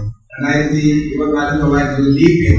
29-ാം തീയതിയാണ് ഈ സമ്മേളനം നടക്കുന്നത്. അപ്പോ പിറ്റേ ദിവസം March 1 ഈ സമരം തുടങ്ങണമെന്നാണ് ആലോചിച്ചത്. എല്ലാം തൃപ്തിയായി കിട്ടുന്ന ആവേശത്തോടെ ജനങ്ങൾ പോകുന്നു. കിട്ടുന്ന രാവിലെ സത്യഗ്രഹത്തിന്റെ ആഫീസ് അവിടെയുണ്ട്. സ്വാമി സത്യവ്രതത്തിന് എല്ലാ സൗകര്യങ്ങളും ചെയ്തു കൊടുക്കുന്നുണ്ട്. ഒരുപാട് ആൾക്കാർ വിവരവരെ അവിടെ വരുന്നുണ്ട്. പക്ഷെ അന്ന് രാത്രി ഈ സത്യഗ്രഹ ഈ സമര നേതാക്കൾ താമസിക്കുന്ന വീട്ടിലേക്ക് അവിടുത്തെ ദേവസ്വം കമ്മീഷനും പോലീസ് കമ്മീഷണറും തഹസീൽദാരും ചെന്നു.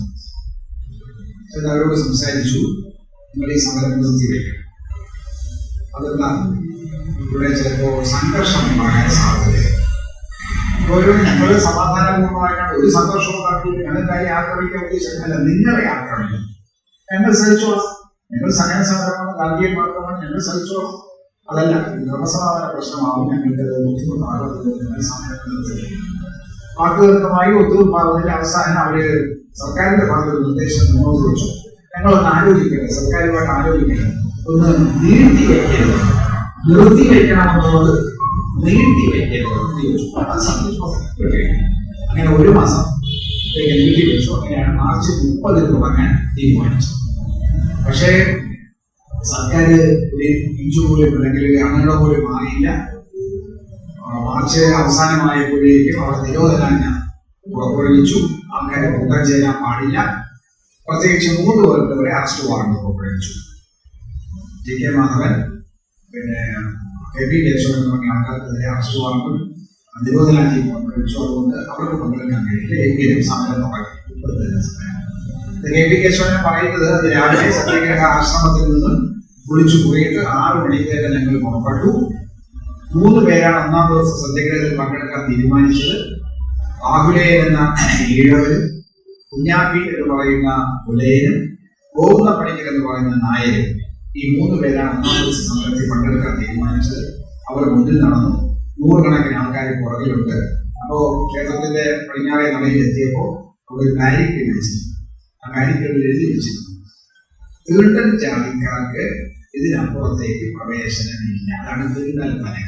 നമ്മൾ നോ പാർക്കിംഗ് ഏരിയ പോലീസ് വയ്ക്കുമ്പോൾ നോ പാർക്കിംഗ്, അതാണ് തീണ്ടൽ പലക. ഒരു മരപ്പലകയിൽ എഴുതും. കാരണം അന്ന് ഈ ചുമന്ന സാധനങ്ങൾ മരത്തിൽ കരി കൊണ്ട് എഴുതി വെക്കുന്നതാണ് ഈ തീണ്ടൽ പലക. ഇതിനപ്പുറത്തേക്ക് പ്രവേശനമില്ല. അതൊരു കയറ് പിടിച്ച് കെട്ടിയിരുന്നു അവിടെ നിന്ന്. എന്നിട്ടോ പോലീസ് അങ്ങോട്ട് നിങ്ങളെത്തിന് വന്ന് ഞങ്ങൾ പ്രവേശിക്കാനാണ്, നിയമലംഘിക്കാനാണ് വന്നതെന്ന് പുതുച്ചേരി അറസ്റ്റ് ചെയ്തു. ജില്ലാ മജിസ്ട്രേറ്റ് അവിടെ ഉണ്ടായിരുന്നു. അവരെ തന്നെ ശിക്ഷിച്ചു. 6 മാസത്തിലേക്ക് ജയിലിലാക്കി. ചെയ്തത് ആവർത്തിച്ചു. അങ്ങനെ അറസ്റ്റും തടവുകാരും ഇങ്ങനെ കഴിയുന്നു. അപ്പോ നാനാ ഭാഗത്തു നിന്നും ആൾക്കാർ വരുന്നു.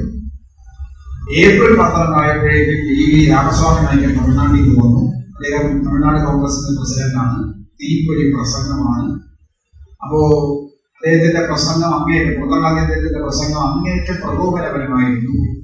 അതുകൊണ്ട് തത്സമയം ഉടനെ തന്നെ അറസ്റ്റ് ചെയ്തു. 6 മാസത്തേക്ക് ശിക്ഷിച്ച് തിരുവനന്തപുരം ജയിലിലേക്ക് മാറ്റി. കാരണം കോട്ടയത്താണ് കൊണ്ടുപോകുന്നത്, തിരുവനന്തപുരത്തേക്ക് പോകുന്നത് അവിടെ. അപ്പൊ അങ്ങനെ അദ്ദേഹത്തെ മാറ്റി. മറ്റു പല ഞാൻ പറഞ്ഞ ചിത്രദാസ് വന്നു, തമിഴ്നാട്ടിലുള്ള കോൺഗ്രസ് നേതാക്കൾ വന്നു, ക്രിസ്തുമത പുരോഹിതന്മാർ വന്നു, ഇസ്ലാം മത പണ്ഡിതന്മാരും പ്രവർത്തകരും വന്നു. പാരിസൺ ജോർജ് ജോസഫിനെയുള്ള തമിഴ്നാട്ടിൽ പ്രവർത്തിക്കുന്ന മലയാളിയായ പ്രസിദ്ധനായ അഭിഭാഷകൻ, അവരെ പോലുള്ള ആൾക്കാരെത്തി. പല ഭാഗത്തു നിന്നും. അതിൽ ഏറ്റവും പ്രത്യേകത എന്ന് പറയുന്നത് പഞ്ചാബിൽ നിന്നും അകാലികളുടെ നേതൃത്വം 12 അംഗ സംഘം, ലാൽ സിംഗും കൃപാൽ സിംഗും അവരുടെ നേതൃത്വത്തിൽ അകാലിദളിന്റെ പഞ്ചാബിലെ അകാലികളുടെ ആൾക്കാർ വന്നു. അവരാണ് അത്ര കേരളത്തിൽ ആദ്യമായിട്ട് ചപ്പാത്തി വിതരണം, ഒരു സൗജന്യ ഭോജനശാല, ഭക്ഷണശാല കൊണ്ടുപോകുന്നു. പിന്നെ തീവണ്ടിയിൽ വന്ന് അവിടെ ഇറങ്ങി ഗോതമ്പ് പൊടിയായിട്ട് വന്ന് ചപ്പാത്തി പൊഴിച്ച് പരിപ്പ് കറിയുമായിട്ട് ആദ്യം മലയാളികളെ ഈ ചപ്പാത്തി പരിപ്പ് കറി ജീവിച്ചത് ഇവരാണെന്ന് തോന്നുന്നത്. ലങ്കാറാണെന്ന് അതിന്റെ പേര്, സൗജന്യ ഭോജനശാല. അങ്ങനെ വന്നു. അപ്പോൾ ഈ സത്യാഗ്രഹത്തിൽ പങ്കെടുക്കാൻ വേണ്ടി ഭക്ഷണം വേണം. അങ്ങനെ അത് സംഗതി വളരെ സജീവമായിട്ട് അഖിലേന്ത്യാ പത്രങ്ങളിൽ നിന്നും കേരളത്തിനകത്ത് മാതൃഭൂമി എഴുതുന്നുണ്ട്. തിരുവിതാംകൂറിൽ കൗമുദി കേരളമൊക്കെ ഉണ്ടായിരുന്നു, അത് എഴുതുന്നുണ്ട്. വി വേദിക്കുട്ടിയാരെ അലയൻ പത്രമുണ്ട്, അവരെഴുതുന്നുണ്ട്. അങ്ങനെ പത്രം വരുന്നുണ്ട്. പക്ഷെ പത്രത്തിൽ നിന്ന് ചില ആഴ്ചയ്ക്ക് ഒരിക്കലാണ് പത്രം. ഇതൊക്കെ ഡെയിലി അല്ല. അന്നത്തെ പത്രങ്ങൾ ദിനപത്രങ്ങളല്ല, ആഴ്ചപത്രങ്ങളാണ്. ആഴ്ച പതിപ്പെന്ന് പറയാൻ പത്രം തന്നെയാണ്. പക്ഷെ ആഴ്ചയ്ക്ക് ഒരിക്കൽ, ആഴ്ചയിൽ 2 ദിവസമൊക്കെ അത് വരികയുള്ളൂ. ഇംഗ്ലീഷ് പത്രങ്ങൾ മെഡ്രാസിൽ നിന്ന് അത് ബോംബെയിലൊക്കെ വരുന്നുണ്ട്. അപ്പോൾ എന്തായാലും അഖിലേന്ത്യാ ശ്രദ്ധ ആകർഷിക്കപ്പെട്ടു, പ്രത്യേകിച്ച് പഞ്ചാബിൽ വന്നതോടുകൂടി. ഇങ്ങനെ പ്രശ്നം സജീവമായി മുന്നോട്ട് പോകുമ്പോൾ ഗാന്ധിജിയുടെ ഇടപെടൽ അപ്പോഴപ്പോഴുണ്ടായിരുന്നു.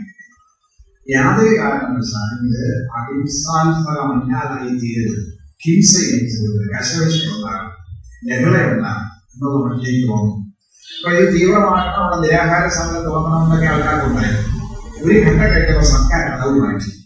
ഈ ചെല്ലുന്നവരെ അറസ്റ്റ് ചെയ്യില്ല, ഒരു കയറിന്റെ അവിടെ പിടിച്ചു അറസ്റ്റ് ചെയ്യാൻ കൊണ്ട് പോരാനും പറ്റില്ല. സർക്കാർ ഇങ്ങനെ നോക്കി, പോലീസ് ഇങ്ങനെ നോക്കി. അപ്പൊ അത് നിർജീവമായി. അടിമയെ കൊണ്ടായാലും രസമാണ്. ആൾക്കാർ കൂടണമെങ്കിൽ പ്രകോപനമാണ്, വികാരപരമായി ഇളക്കി വിടണമെന്നുണ്ടെങ്കിൽ സംഘർഷം ഉണ്ടാകണം. ആ സംഘർഷം ഉണ്ടാവുന്നില്ല. നമ്മൾ സത്യഗ്രഹികളാണ്, കോൺഗ്രസ് ഗാന്ധിയന്മാരാണ് ബഹളം ഉണ്ടാക്കുന്നത്. പോലീസ് ഉണ്ടാകുന്നില്ല. അപ്പൊ സംഗതി ശോഷിച്ച് ആൾക്കാർക്ക് താല്പര്യമില്ലാതായി. അപ്പോൾ KPCCയുടെ നേതൃത്വം ആലോചിച്ചു, ഇത് കോൺഗ്രസ് ഇങ്ങനെ പോയാൽ പറ്റില്ല, ഗാന്ധിജിയൊക്കെ വിവരമറിയിക്കണം, നിരാഹാര സമരമാണ്. നിരാഹാര സമരം അതിന്റെ അനുവാദം വാങ്ങാനായിട്ട് ബോംബെയിലേക്ക് പോയി 2 പേര്. ബോംബെ ചെന്ന് ഗാന്ധിയോട് സംസാരിച്ചു. പക്ഷെ ഗാന്ധിക്ക് ഇവർ പോയല്ല പറഞ്ഞ ആവശ്യത്തിന് സമ്മതിക്കാൻ ഗാന്ധി തയ്യാറായി. ഗാന്ധിയെ തിരിച്ച് വേറെ കാര്യങ്ങളാണ്. കാരണം ഈ നിരാഹാര സമരം നടത്തുന്നതിനോട് ഗാന്ധിജിക്ക് യോജിപ്പില്ല. നിരാഹാരത്തിൽ നമുക്ക് സ്വാതന്ത്ര്യം വാങ്ങിച്ച നേടാൻ കഴിയും. നിരവധി തവണ നിരാഹാരം കിടന്ന് മരിക്കുന്നതിന്റെ 10 ദിവസം മുമ്പാണ് അദ്ദേഹത്തിന്റെ അവസാനത്തെ നിരാഹാരം അവസാനിപ്പിച്ചത്. അപ്പോ നിരാഹാരം കിടന്നതിൽ യാതൊരു മടിയില്ല. സ്വന്തം ജീവൻ വെച്ച് വിലപേശി ബ്രിട്ടീഷുകാരെ കൂട്ടുകുത്തിച്ച ആളാണ്. പക്ഷെ ഇക്കാര്യത്തിൽ എന്താ കാര്യം? ഒന്ന്, ഈ നീതിബോധമില്ലാത്തവരുടെ മുകളിൽ പട്ടിണി കിടന്ന് ചാകരുത്. നീതിബോധമുള്ളവന്റെ മുമ്പിൽ കിടന്നാലേ പട്ടിണി കിടന്നാലേ കാര്യമുള്ളൂ. കാരണം നമുക്ക് കഴിച്ചുപോയ പ്രശ്നമാണ്, ഒരു ജീവനാണ്. അങ്ങനത്തെ നീതിബോധമില്ലാത്തവന് പറഞ്ഞിട്ട് കാര്യം. അതുകൊണ്ട് അങ്ങനെ വേണ്ട. 2, അതിയെടുത്ത് വേറെ മുമ്പ് എടുത്തൊരു നിലപാടാണ്. ഇത് ഹിന്ദുക്കളുടെ ആഭ്യന്തര പ്രശ്നം. ക്രിസ്ത്യാനികളോ മുസ്ലിങ്ങളോ അകാലികളോ ഇതിൽ ഇടപെട്ടാൽ ഇത് വർഗീയ സംഘർഷത്തിലേക്ക് സർക്കാർ തിരിച്ചുവിടും. ഹിന്ദു ക്ഷേത്രങ്ങളിലേക്ക് കയറാൻ മുസ്ലിങ്ങളും ക്രിസ്ത്യാനികളും കൂടെ വന്നതാണ് എന്ന് വ്യാഖ്യാനം വരും. ഒന്ന് ആഭ്യന്തര പ്രശ്നമായിട്ട് പരിഹരിച്ചാൽ മതി എന്ന് പറഞ്ഞപ്പോൾ അകാലിയൊക്കെ കൂട്ടിപ്പോകുന്നത് അവർ ലങ്കാവ് കൂട്ടിപ്പോയി.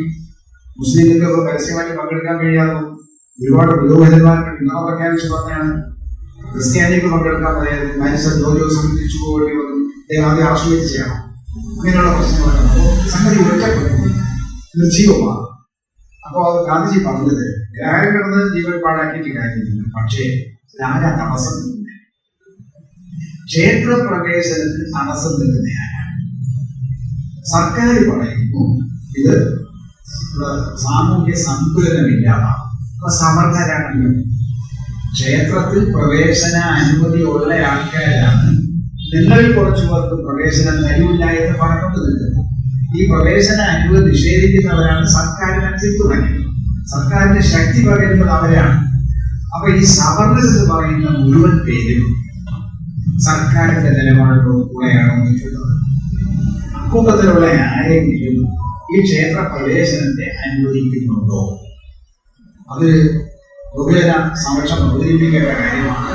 ജനങ്ങളുടെ പിന്തുണ അല്ലെങ്കിൽ അവരുടെ അഭിപ്രായം ആരായേണ്ടതാണ് എന്ന നിലപാടിലേക്ക് ഗാന്ധിജി.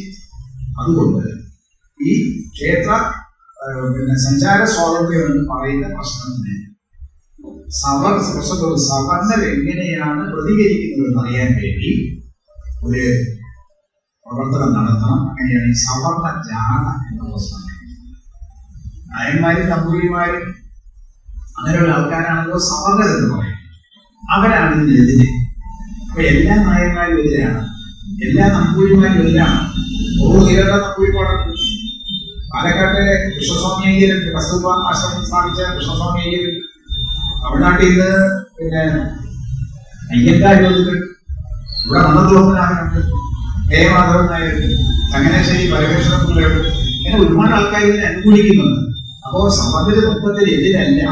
സവർണർക്ക് ഇതിൽ പിന്തുണ കൊടുക്കാൻ സാധ്യതയുണ്ട്. സവർണരുടെ അഭിപ്രായം ആരായിരുന്നതിനും സവർണരുടെ ശക്തി എന്താണെന്ന് സർക്കാരിനെ ബോധ്യപ്പെടുത്തി കൊടുക്കുന്നതിന് നിങ്ങളൊരു സവർണ ജാഥ സംഘടിപ്പിക്കാൻ തീരുമാനിച്ചു. അങ്ങനെയാണ് നവംബർ 23 നവംബർ 1 1924 നവംബർ 1 മന്നത്ത് പത്മനാഭന്റെ നേതൃത്വത്തിൽ വൈക്കത്തിൽ ഒരു സവർണ ജാഥ ആരംഭിച്ചു. 120 പേരാണ് ഈ ജാഥയുടെ ജാഥാണ്. പക്ഷെ ആയിരക്കണക്കിന് ആൾക്കാർ പോയി. അപ്പോൾ നാട്ടുപുറത്ത് ഉറപ്പായിട്ടുണ്ടെങ്കിൽ ഉള്ളു വലിച്ചുകൊണ്ട് പോയാൽ ഒരുപാട് കരിയില്ല അതിൽ പോകും. അവസാനം ഒരു വലിയ വട്ടോ കുഞ്ഞ പോലെയാണ്. അപ്പോൾ 120 പേര് മുന്നേ പോകുന്നു. പക്ഷെ ഒരു ജനസമുദ്രം പിന്നാലെ അവരെ സ്വീകരിക്കുന്നതല്ല ജന്മിമാർ. രാവിലെ 11 മണിയാകുമ്പോൾ ഈ ചായ ഇല്ല. അവർ കൊടുക്കുന്നത് സംഭാരവും അല്ലെങ്കിൽ കരിക്കും വെള്ളവും ഈ ആമ്പിൽ കൊടുത്തത്. അതാണ് ഈ ഭക്ഷണം. ഉച്ചയ്ക്ക് ഊണ് അതാണ് ഏതെങ്കിലും ജന്മിയുടെ നായർ പറഞ്ഞ ഏർപ്പാടാണ്. ചെല്ലുന്നത് എത്ര പേര് ഉണ്ടെന്ന് കൂട്ടി അറിയുന്നു. അവർ ഭക്ഷണം കൊടുക്കുന്നു. ഇത് ഭംഗിയായിരിക്കും, കഞ്ഞി കുറുക്കുമായിരിക്കാം, അല്ലെങ്കിൽ ഊണായിരിക്കാം, ശക്കടങ്ങിയാ മതിയല്ലേ, അത് കൊടുക്കുന്നു. അങ്ങനെ തിരുവനന്തപുരത്ത് എത്തുമ്പോൾ ഈ 120 പേര് വെച്ച് തുടങ്ങിയത് തിരുവനന്തപുരത്ത് 10-20,000-ഓളം പേരുണ്ടായിരുന്നു. കന്യാകുമാരിയിൽ എമ്പെരുമാൾ നായിഡുണ്ട്, ഒറ്റയ്യൻ നായിഡു, എമ്പെരുമാൾ നായിഡുവിന്റെ നേതൃത്വത്തിൽ ശിവദാനപുരയിൽ നിന്ന് മറ്റൊരു ജാഥ വടക്കോട്ട് തിരിച്ചു. അവർക്ക് തക്കല എത്തിയപ്പോൾ തക്കല മുസ്ലിം പള്ളിയിൽ വെച്ച് അവർക്ക് സ്വീകരണം കൊടുക്കുന്നു, ഭക്ഷണം കൊടുക്കുന്നു, വേണ്ട വിശ്രമം നടത്തിയ ശേഷം അവരെ കൊടുത്താക്കി ഇങ്ങോട്ട് മാറ്റിക്കൊടുത്തു. ഇത് 2 സമ്മേളനം പോയിട്ട് ജാഥയെ കൂട്ടായിട്ട് ഇവിടെ ശംഖുപ്രവർത്തനം ചെയ്യുന്നു. നിരവധി സർക്കാർ ഉദ്യോഗസ്ഥന്മാരും അതിൽ പങ്കെടുക്കുന്നു. കാരണം സർക്കാർ ഉത്തരവ് നടപ്പിലാക്കേണ്ടതാണ്. ക്ഷേത്രത്തിൽ പ്രവേശനമില്ലാന്നുള്ള ഉത്തരവ് എഴുതേണ്ടതാണ് ഉദ്യോഗസ്ഥന്മാർ. ആ ഉദ്യോഗസ്ഥന്മാർക്ക് പോലും സർക്കാരിന്റെ നിലപാടിനോട് യോജിപ്പില്ല. അവരുൾപ്പെടെ പങ്കെടുത്തു. 12,000 പേര് ഒപ്പിട്ട ഒരു ഭീമകൾക്ക് പിറ്റേന്ന് പോയി. അതായത് നവംബർ 12 പൂജപ്പുര കൊട്ടാരത്തിൽ ചെന്ന് അന്ന് റീജന്റെ ഭരണമാണ് റാണിക്ക് കൊടുത്തു. റാണി അത് സ്വീകരിച്ചു. റാണിക്ക് പക്ഷേ വ്യവസ്ഥ വ്യക്തിപരമായി എല്ലാവർക്കും സഞ്ചാര സ്വാതന്ത്ര്യം കൊടുക്കണമെന്നുള്ള കാര്യത്തിൽ എനിക്ക് നിർബന്ധമില്ല. പക്ഷെ എന്റെ ഗവൺമെന്റിന്റെ നിലപാടല്ല. കാരണം ഗവൺമെന്റിന്റെ ക്രമസമാധാനം പാലിക്കേണ്ടതുണ്ട്, നാട്ടുകാരുടെ പ്രശ്നം പരിഹരിക്കേണ്ടതുണ്ട്, സർക്കാരിനെ ചെയ്യാൻ കഴിയില്ല. എന്തായാലും ശ്രമിക്കാമെന്ന് നിവേദനം കൊണ്ടു പോകുന്നു. ഇത് ഈ ജാഥ എന്ന് പറയുന്നത് ബഹുജനങ്ങളെ സംഘടിപ്പിച്ചുകൊണ്ട് ഒരു ദീർഘമായ യാത്ര നടത്തുന്ന ഇന്ത്യയിലെ ആദ്യത്തെ സംഘം. ഗാന്ധിജി പോലും ഇതിനു മുമ്പ് ദണ്ഡിയാത്ര വന്നപ്പോഴാണ് വീണ്ടും 10 കൊല്ലം കഴിഞ്ഞ ശേഷം അല്ലെങ്കിൽ 8 കൊല്ലം കഴിഞ്ഞ ശേഷമാണ് ദണ്ഡി യാത്ര വരുന്നത്. ഇങ്ങനെ ഒരു യാത്ര ഇങ്ങനത്തെ ബഹുജനങ്ങളെ സംഘടിപ്പിച്ചുകൊണ്ട് തങ്ങളുടെ ആവശ്യങ്ങൾ നേടിയെടുക്കുന്നതിന് വേണ്ടി ബഹുജനങ്ങളെ ബോധ്യപ്പെടുത്താൻ യാത്ര നടത്തുന്നത് എന്തിനാണ്? ഇപ്പൊ നമ്മൾ ഷോ ഓഫ് സ്ട്രെങ്താണ്, ശക്തി പ്രകടനമാണ്. അത് വാടക എടുക്കുന്നുണ്ട്. കൈകാലം കഞ്ഞി കൊടുക്കുന്നത് അല്ലെങ്കിൽ മറ്റേ വാട്ടി ശ്രമിക്കാൻ പൈസ കുപ്പിക്ക് കൊടുത്തു കഴിഞ്ഞാൽ ആളുകൾക്ക് കൊടുക്കുന്നതാണ് പൊമ്പിച്ച പ്രകടനം എന്ന് പറയുകയും ചെയ്യും. പക്ഷെ പണ്ടത്തെ പ്രകടനം അങ്ങനെയല്ല. ആ പ്രകടനം എന്ന് പറയുന്നത്, ആ ജാതി എന്ന് പറയുന്നത് നാട്ടുകാരെ സ്വയം ബോധ്യപ്പെട്ടാലേ ഇവൻ ജാതി വരും. ഇവൻ ബോധ്യപ്പെട്ടാൽ ഇവന്റെ വീട്ടുകാർക്ക് ബോധ്യപ്പെട്ടു. വീട്ടുകാർക്ക് ബോധ്യപ്പെടുന്നു, നാട്ടുകാർക്ക് ബോധ്യപ്പെടാത്ത കാര്യം നാട്ടുകാരെന്ന് പറഞ്ഞു. നീ എന്തിനു പോയി സംസാരിക്കുന്നു? മുഖാമുഖം സംസാരിക്കണം. അപ്പൊ അത് എന്റെ ജനകീയ വിദ്യാഭ്യാസ പദ്ധതിയാണ്. ആ പരിപാടിയാണ് ഇന്ത്യയിൽ ആദ്യത്തേതാണ്. അത് വൻ വിജയമായിരുന്നു. വിജയം പറയാനാണ് ജനങ്ങളെ ഇളക്കാൻ സാധിച്ചു. അങ്ങനെ ഇളക്കിയാണ് ഈ സമരത്തെ വിജയത്തിലേക്ക് നയിക്കാൻ സാധിച്ചത്. 25 ഏപ്രിൽ ആയപ്പോഴേക്കും ഗാന്ധിജി വന്നു. ഈ വൈക്കം ക്ഷേത്രത്തിന്റെ കാര്യദർശി എന്ന് പറയുന്നത് ഇന്റർനെറ്റ് ഭയങ്കര നമ്പ്യാനിയാണ്. അദ്ദേഹമാണ് ജന്മി അമ്പലത്തിന്റെ ഈ അദ്ദേഹമാണ് എതിർ നിൽക്കുന്നത്. സംസ്കരിക്കാൻ പാടില്ല. അദ്ദേഹമാണ് എതിർ നിൽക്കുന്നത് അറിഞ്ഞപ്പോൾ അദ്ദേഹത്തെ കാണാനായിട്ട് ഗാന്ധിജി കൂടെ 7 പേരുണ്ടായിരുന്നു. സംസാരിച്ചു.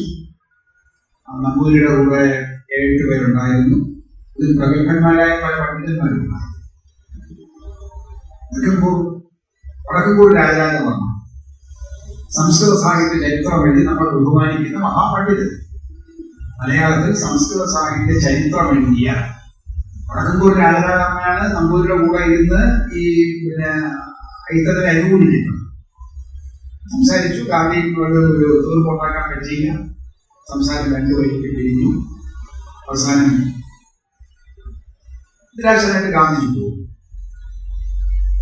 തിരിച്ചദ്ദേഹം തിരുവനന്തപുരത്തേക്കുള്ള വഴിവരെയാണ് വർക്കലയിൽ വെച്ച് ആദ്യം റാണിയും വർക്കല കൊട്ടാരത്തിൽ റാണി ഉണ്ടായിരുന്നു. നമ്മുടെ കൈതങ്ങളാണ് ഇത് റാണിയും സംസാരിച്ചു. അപ്പൊ റാണി നേരത്തെ പറഞ്ഞ പിന്നീട് മുമ്പ് സമരജാതക്കാരെന്ന് പറഞ്ഞ അതേ അഭിപ്രായം തന്നെ ഗാന്ധിജിയോട് പറഞ്ഞു. എനിക്കത് തോന്നുന്നില്ല, പക്ഷെ എന്റെ സമ്പ്രദായം സിസ്റ്റം സമ്മതിക്കും. ആ സിസ്റ്റം അതുപോലെ ശരി. അന്ന് വൈകുന്നേരം ഗുരുവിനെ 2 ഗുരുക്കൾ തമ്മിലുള്ള സംവാദം അവർ തമ്മിൽ സംസാരിച്ചു. അപ്പൊ സംസാരത്തിൽ ഗാന്ധിജിക്ക് ഉണ്ടായിരുന്ന ചില തെറ്റിദ്ധാരണകൾ മാറ്റാൻ ഗുരുവിന് സാധിച്ചു എന്നാണ് രേഖപ്പെടുത്തിയിരിക്കുന്നത്. ഒരു നിഭാഷ ഉണ്ടായിരുന്നു. അപ്പോ സംസാരിക്കുമ്പോ ജാതി വ്യവസ്ഥ യാഥാർത്ഥ്യമാണ് എന്നതാണ് ഗാന്ധിജിയുടെ നിലപാട്. വിവേചനം പാടില്ല. അദ്ദേഹത്തിന്റെ നിലപാടിൽ ജാതി കൊണ്ട് യാഥാർത്ഥ്യം സത്യമാണ്. ആ സത്യമുണ്ടെങ്കിലും നമ്മൾ വിവേചനം പാടില്ല. ജാതികൾ തമ്മിലുള്ള ഏറ്റുമുട്ടലോ അവകാശ നിഷേധമോ പാടില്ല എന്നുള്ളതായിരുന്നു ഗാന്ധിജിയുടെ നിലപാട്. അദ്ദേഹം പറഞ്ഞത് നോക്കൂ, നമ്മുടെ കൈകളിൽ 5 വിരലിന് 5 വലിപ്പം. ഈ 5 വിരൽ കൂടി ചേർന്നല്ലേ നമ്മൾ ജീവിക്കും. പാരി കഴിക്കുന്നതോ വരെ പ്രവർത്തിക്കുന്നതോ അല്ലെങ്കിൽ ഒരു ഉപകരണം പ്രവർത്തിക്കുന്നതോ. അപ്പൊ ഈ വ്യത്യാസത്തിലെ ജാതി വ്യവസ്ഥ എന്ന് ഗാന്ധിജി ഗുരുവിനോട് ചോദിച്ചപ്പോൾ ഗുരു പറഞ്ഞു, അവിടെ ഒരു മാഞ്ചോട്ടില്ല, ഒരു മരത്തിന്റെ തമ്മിലാണ് വൈകുന്നേരം മാവാണ്. അതേ പറഞ്ഞു, ആ മാവിന്റെ ഇല എടുത്ത് ചതച്ച് എന്താണ്? ചെറിയ ഇലയുടെ രസത്തിന് ഒരു രുചിയും വലിയ ഇലയുടെ രസത്തിന് മറ്റൊരു രുചിയും ഉണ്ടാവും. ഇലയല്ലേ, ഇപ്പൊ ഇലയാണെങ്കിൽ ഇലയ്ക്ക് അതിന്റെ ചാറിന് ഒരു രുചിയേ ഉള്ളൂ. അതല്ലേ യാഥാർത്ഥ്യം. മനുഷ്യയാണ് വളരെ സിമ്പിളാണ്. നമ്മളെപ്പോലെ മഹാവ്യ വീട്ടിലേക്കും വേണ്ട കാര്യം മനസ്സിലാക്കിക്കൊള്ളു. അപാരമായ യുക്തിയാണ്. നമ്മുടെ യോഗിമാർക്ക് ചട്ടമ്പിയായിരുന്നാലും ഗുരുവായിരുന്നാലും വിവേകാനന്ദനായിരുന്നാലും ഒക്കെ അപാരമായ യുക്തിയാണ് പറയുന്നത്. നമ്മളെ കീഴ്പ്പെടുത്തുന്ന യുക്തിയാണ്. അല്ലാതെ വെറുതെ വൈകിട്ട് പ്രസംഗിക്കുക വലിയ പ്രവർത്തനം എഴുതി സമർപ്പിക്കാനല്ല. കൊച്ചു കൊച്ചു വാക്കുകളിലെ ഗുരു നമ്മളെ കീഴ്പ്പെടുത്തുന്നത്. നിങ്ങളൊക്കെ ചൊല്ലിയ ശ്ലോകം ഉണ്ടല്ലോ, നമ്മളൊക്കെ ചൊല്ലിയത് ഏതാണ്? ദൈവദേശം അന്നവസ്ത്രാദി മുട്ടാതെ ആർക്കാ മനസ്സിലാവും? അന്വേഷിച്ച് നോക്കുമ്പോഴാണ് ഇപ്പോഴും അന്നവസ്ത്രാദികൾ മുട്ടുന്നവരില്ലേ? അന്നവസ്ത്രാദികൾ മുട്ടാതെ 914 എഴുതുമ്പോ 100 കൊല്ലത്തിന് ശേഷം ഇപ്പോഴും അന്നവസ്ത്രാദി മുട്ടാതെ കഴിയാൻ പറ്റുന്നവരുണ്ടോ? കേരളത്തിൽ എപ്പോൾ വ്യത്യാസം. എന്നാൽ ഒരു നേരം ആഹാരം കഴിക്കാനുള്ളത്, പക്ഷെ എല്ലാ ആവശ്യങ്ങളും നിറവേറ്റാൻ കഴിയുന്നവരും കേരളത്തിലില്ല. അങ്ങനെയുണ്ട്. മറ്റു സംസ്ഥാനങ്ങളിൽ പറയുന്നില്ല. അപ്പൊ അതൊക്കെ കൊച്ചു കൊച്ചു വാചകങ്ങളിലാണെങ്കിലും പറഞ്ഞു വിടുന്നത്. പിന്നീട് ഈ തൊട്ട് മുമ്പ് ഈ സർവോന്നത സമ്മേളനത്തിൽ അദ്ദേഹം അവതരിപ്പിക്കുമ്പോൾ അവിടെ പറയുന്ന യുക്തികളൊക്കെ, ആ യുക്തി പിന്നീട് 928 മാർച്ചിൽ കോട്ടയത്ത് വെച്ചിട്ടാണല്ലോ നമ്മുടെ ഈ തീർത്ഥാടനം തുടങ്ങുന്നത്. ശിവഗിരി തീർത്ഥാടനം തുടങ്ങുന്നത് 920 തീരുമാനിക്കും. ഗുരുവിന്റെ സമാധിക്ക് ശേഷം 930 വരെയാണ് തുടങ്ങുന്നത്. തുടക്കം അതിന്റെ ആലോചന കോട്ടയത്ത് വെച്ച് ആലോചിക്കുമ്പോൾ അവിടുത്തെ SNDP യോഗം പ്രവർത്തക ശ്രീനാരായണീയത്തെ പോയി കാണുന്നു. അപ്പോ തീർത്ഥാടനം എന്നുള്ള പദം വന്നപ്പോൾ ഇഷ്ടപ്പെട്ടു. നല്ല ആശയമാണ് തീർത്ഥാടനം. അപ്പൊ ശരി, എന്തിനാ തീർത്ഥാടനം? അപ്പൊ എങ്ങനെ പോണം? വ്രതം കേട്ടിട്ട് പോകണം. 10 ദിവസത്തെ വ്രതം വേണം. ആ വ്രതം വേണം. എന്തൊക്കെ ചെയ്യണം? പഞ്ചശുദ്ധി വേണം.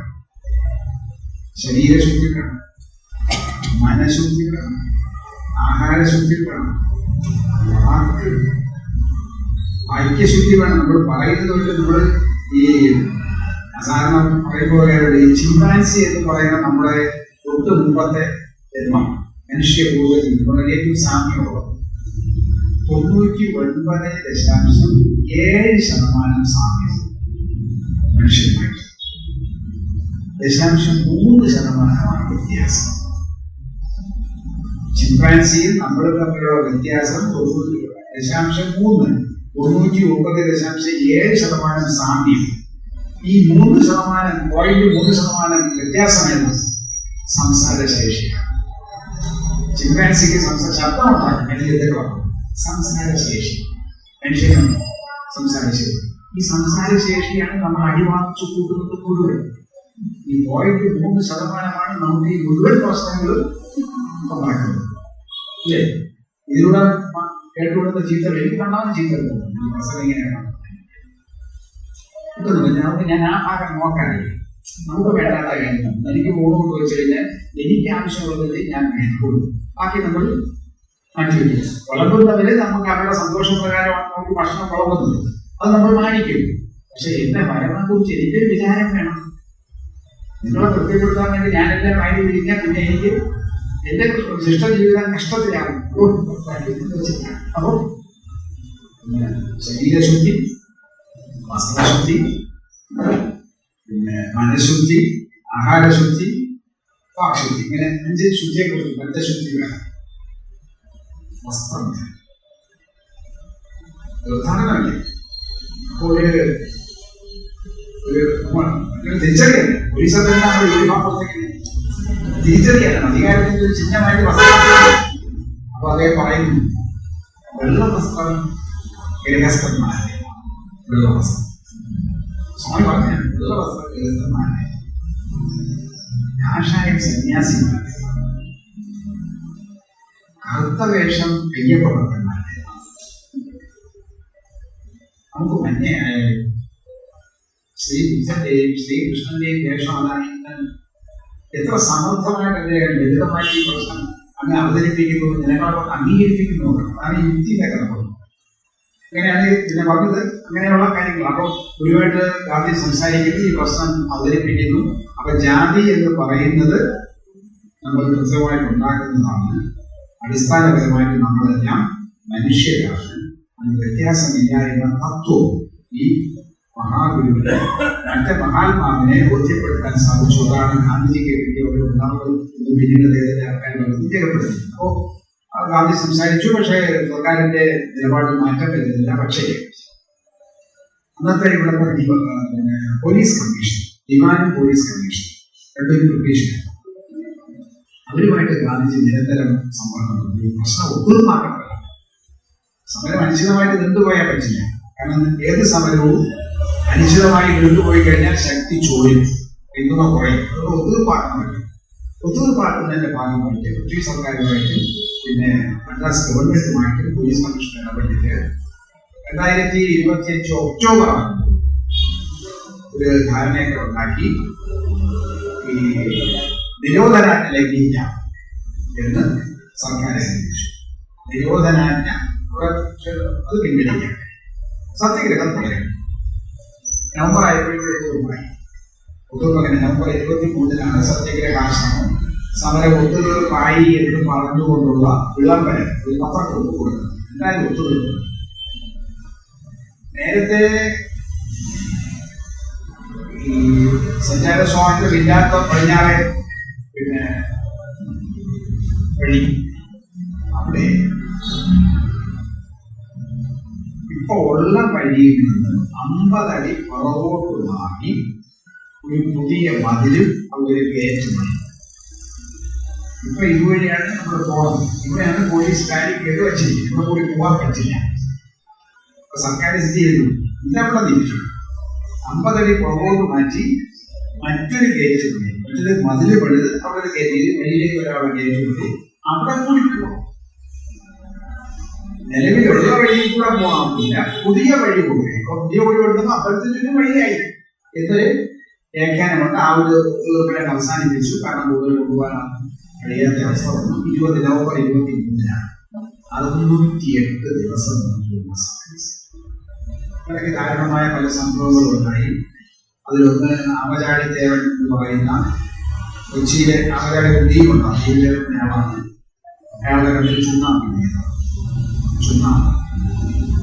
അയാളന്ന് പിന്നെ ഈ സത്യഗ്രഹ സമരത്തിൽ ഈ ഇതേപോലെ 99-ലെ വെള്ളപ്പൊക്കത്തിന്റെ കാലമാണ്. 924 എന്ന് പറയുന്നത് മലയാള ഭാഷയിലെ 99 വെള്ളപ്പൊക്കം എന്ന് പറയും. 2011 വെള്ളപ്പൊക്കം ഉണ്ടായപ്പോൾ നമ്മള് അതിന്റെ നൂറാം കൂടെയാണ്. 99 വെള്ളപ്പൊക്കത്തിന് 100 കൂടെയാണ്. ആ വെള്ളപ്പൊക്കത്തിലാണ് ചുറ്റും വെള്ളമായ ഒരു കായലാണ്. കായലിൽ നിന്നാണ് സമരം ചെയ്യുന്നത്. പടിഞ്ഞാറേ നദിയിൽ വെച്ച് കേരള കണ്ണിൽ ചുണ്ണാമ്പ്. അപ്പൊ അതിനെക്കുറിച്ച് പിന്നീട് കേരളത്തിൽ പ്രസിദ്ധനായ ഒരു വ്യക്തി ഇതിന്റെ ആത്മകഥയിൽ രേഖപ്പെടുത്തിയിരിക്കുന്നത്, മഴ പെയ്യുന്ന ദിവസമാണ്. പടിഞ്ഞാറേ നടയിൽ ആരോ ഉറക്കെ കരയുന്ന ശബ്ദം കേട്ട് ഞാനവിടെ ഓടിച്ചെന്നു. ഞാൻ 14-15 വയസ്സുള്ള ഒരു ബാലനാണ്. അവിടെ ഓടിച്ചെല്ലുമ്പോൾ ഒരാളിന്റെ കണ്ണിൽ ചില ആൾക്കാർ ബലം പ്രയോഗിച്ച് തെങ്ങിന്റെ ഗ്ലാൻഡിൽ കൊണ്ട് ചുണ്ണാമ്പ് കഴിക്കുന്നു. ഈ ഗ്ലാൻഡിൽ എന്ന് വെച്ചാൽ നിങ്ങൾക്കറിയാം, അറിയാം. ഇവന്റെ തെങ്ങുള്ള പച്ച ചതച്ച് വെള്ളം കളിക്കുക. ചുണ്ണാമ്പ് കണ്ണിൽ പോലെ പറയാണ്. അതാണ് ആമചാടിത്തേവൻ. ഈ 14-15 വയസ്സുള്ള പയ്യനാണ് 8 കൊല്ലം കഴിഞ്ഞ് ഗുരുവായൂർ സത്യഗ്രഹത്തിൽ പോയി മണിയടിച്ച് കൂടുതൽ തടി വാങ്ങിച്ച് പിന്നെ കമ്മ്യൂണിസ്റ്റ് പാർട്ടി നേതാവായിരുന്ന പി കൃഷ്ണ വൈദ്യതികാരൻ ഗുരുവായൂർ ക്ഷേത്രത്തിൽ കയറി മണിയടിച്ചു പോയാൽ ബ്രാഹ്മണർക്ക് മാത്രമേ അവകാശമുള്ളൂ. ഇങ്ങനെ കയറി മണിയടിച്ചു പോലും പറഞ്ഞു കേൾക്കുന്നുണ്ട്. ലേഖനം ഞാനില്ല, പക്ഷെ പറഞ്ഞു ഇങ്ങനെ പ്രസംഗിച്ചു വരികയാണ്. ലേഖനം കയറി മണിയടിച്ചു. അപ്പൊ അവിടെ നിന്നവർ ഇയാൾ നായരാണെന്ന് അറിയാമെന്നുകൊണ്ട് പുറത്തടിച്ചു. ഇങ്ങനെ അടികൊണ്ട് കുളയുമ്പോൾ പറഞ്ഞത് കൃഷ്ണുള്ള നായർ മണിയടിക്കുക, എല്ലാവരും നായരുടെ പുറത്തടിക്കുന്നു. കൃഷ്ണയുടെ കുറിച്ച് പറയുന്നവരാരോ ഉണ്ടെന്നാണ് ശരി അറിയില്ല. എന്തായാലും ആ 14 വയസ്സുകാരനാണ് വ്യക്തിസത്യത്തെ കുറിച്ച് കാണുന്നത്. 23 സമരം അവസാനിച്ചു. 27-ാം തീയതി വൈക്കത്ത് ഒരു പൊതുസമ്മേളനം ചേർന്നു. 3000-ഓളം പേര് പങ്കെടുത്തുകൊണ്ടാണ് പത്രത്തിൽ രേഖപ്പെടുത്തത്. അതിൽ അധ്യക്ഷ പ്രസംഗം നടത്തിയത് EV രാമസ്വാമി നായർ ദേവനം. ആദ്യത്തെ പ്രസംഗം നടത്തിയത് വന്നത് പത്മനാഭൻ. രണ്ടാമത്തെ പ്രസംഗം GK മാധവൻ. ഇവരുടെ രണ്ടുപേരുടെയും പ്രസംഗങ്ങൾ തമ്മിൽ സാമ്യം, എന്നാൽ രണ്ടെണ്ണവും പ്രകോപനപരമാണ്. പിന്നീട് തിരുവിതാംകൂറിന്റെയും കേരളത്തിന്റെയും നവോത്ഥാന പ്രക്ഷോഭങ്ങൾക്ക് വഴിതിരിച്ചുവിട്ട ഒരു സുപ്രധാനമായ പ്രഖ്യാപനം ഈ രണ്ടുപേരുടെയും പ്രസംഗത്തിൽ ഉണ്ടായി. അതിന്റെ മധുഗോപനാന്റെ പ്രസംഗം ചോദിക്കുന്നതിന് ആ ചോദ്യം ഞാൻ നിങ്ങളോട് ചോദിക്കാം. വൈക്കം സത്യാഗ്രഹ സമരം എന്തിനു വേണ്ടിയായിരുന്നു? ഞാൻ പറയുന്നില്ല, നിങ്ങൾ പറയാൻ ഒരുപാട് പ്രസംഗം കേട്ടാണ് വായിച്ചത്. എന്തിനായിരുന്നു? വഴി നടക്കാൻ. ഒരു കൂട്ടർക്ക് വഴി നടക്കാൻ മറ്റൊരു കൂട്ടരെ നടത്തുന്നു. തടസ്സം വഴി നടക്കാനുള്ള തടസ്സം കാണില്ലാതിരിക്കണം, വഴിയില്ലാതിരിക്കണം.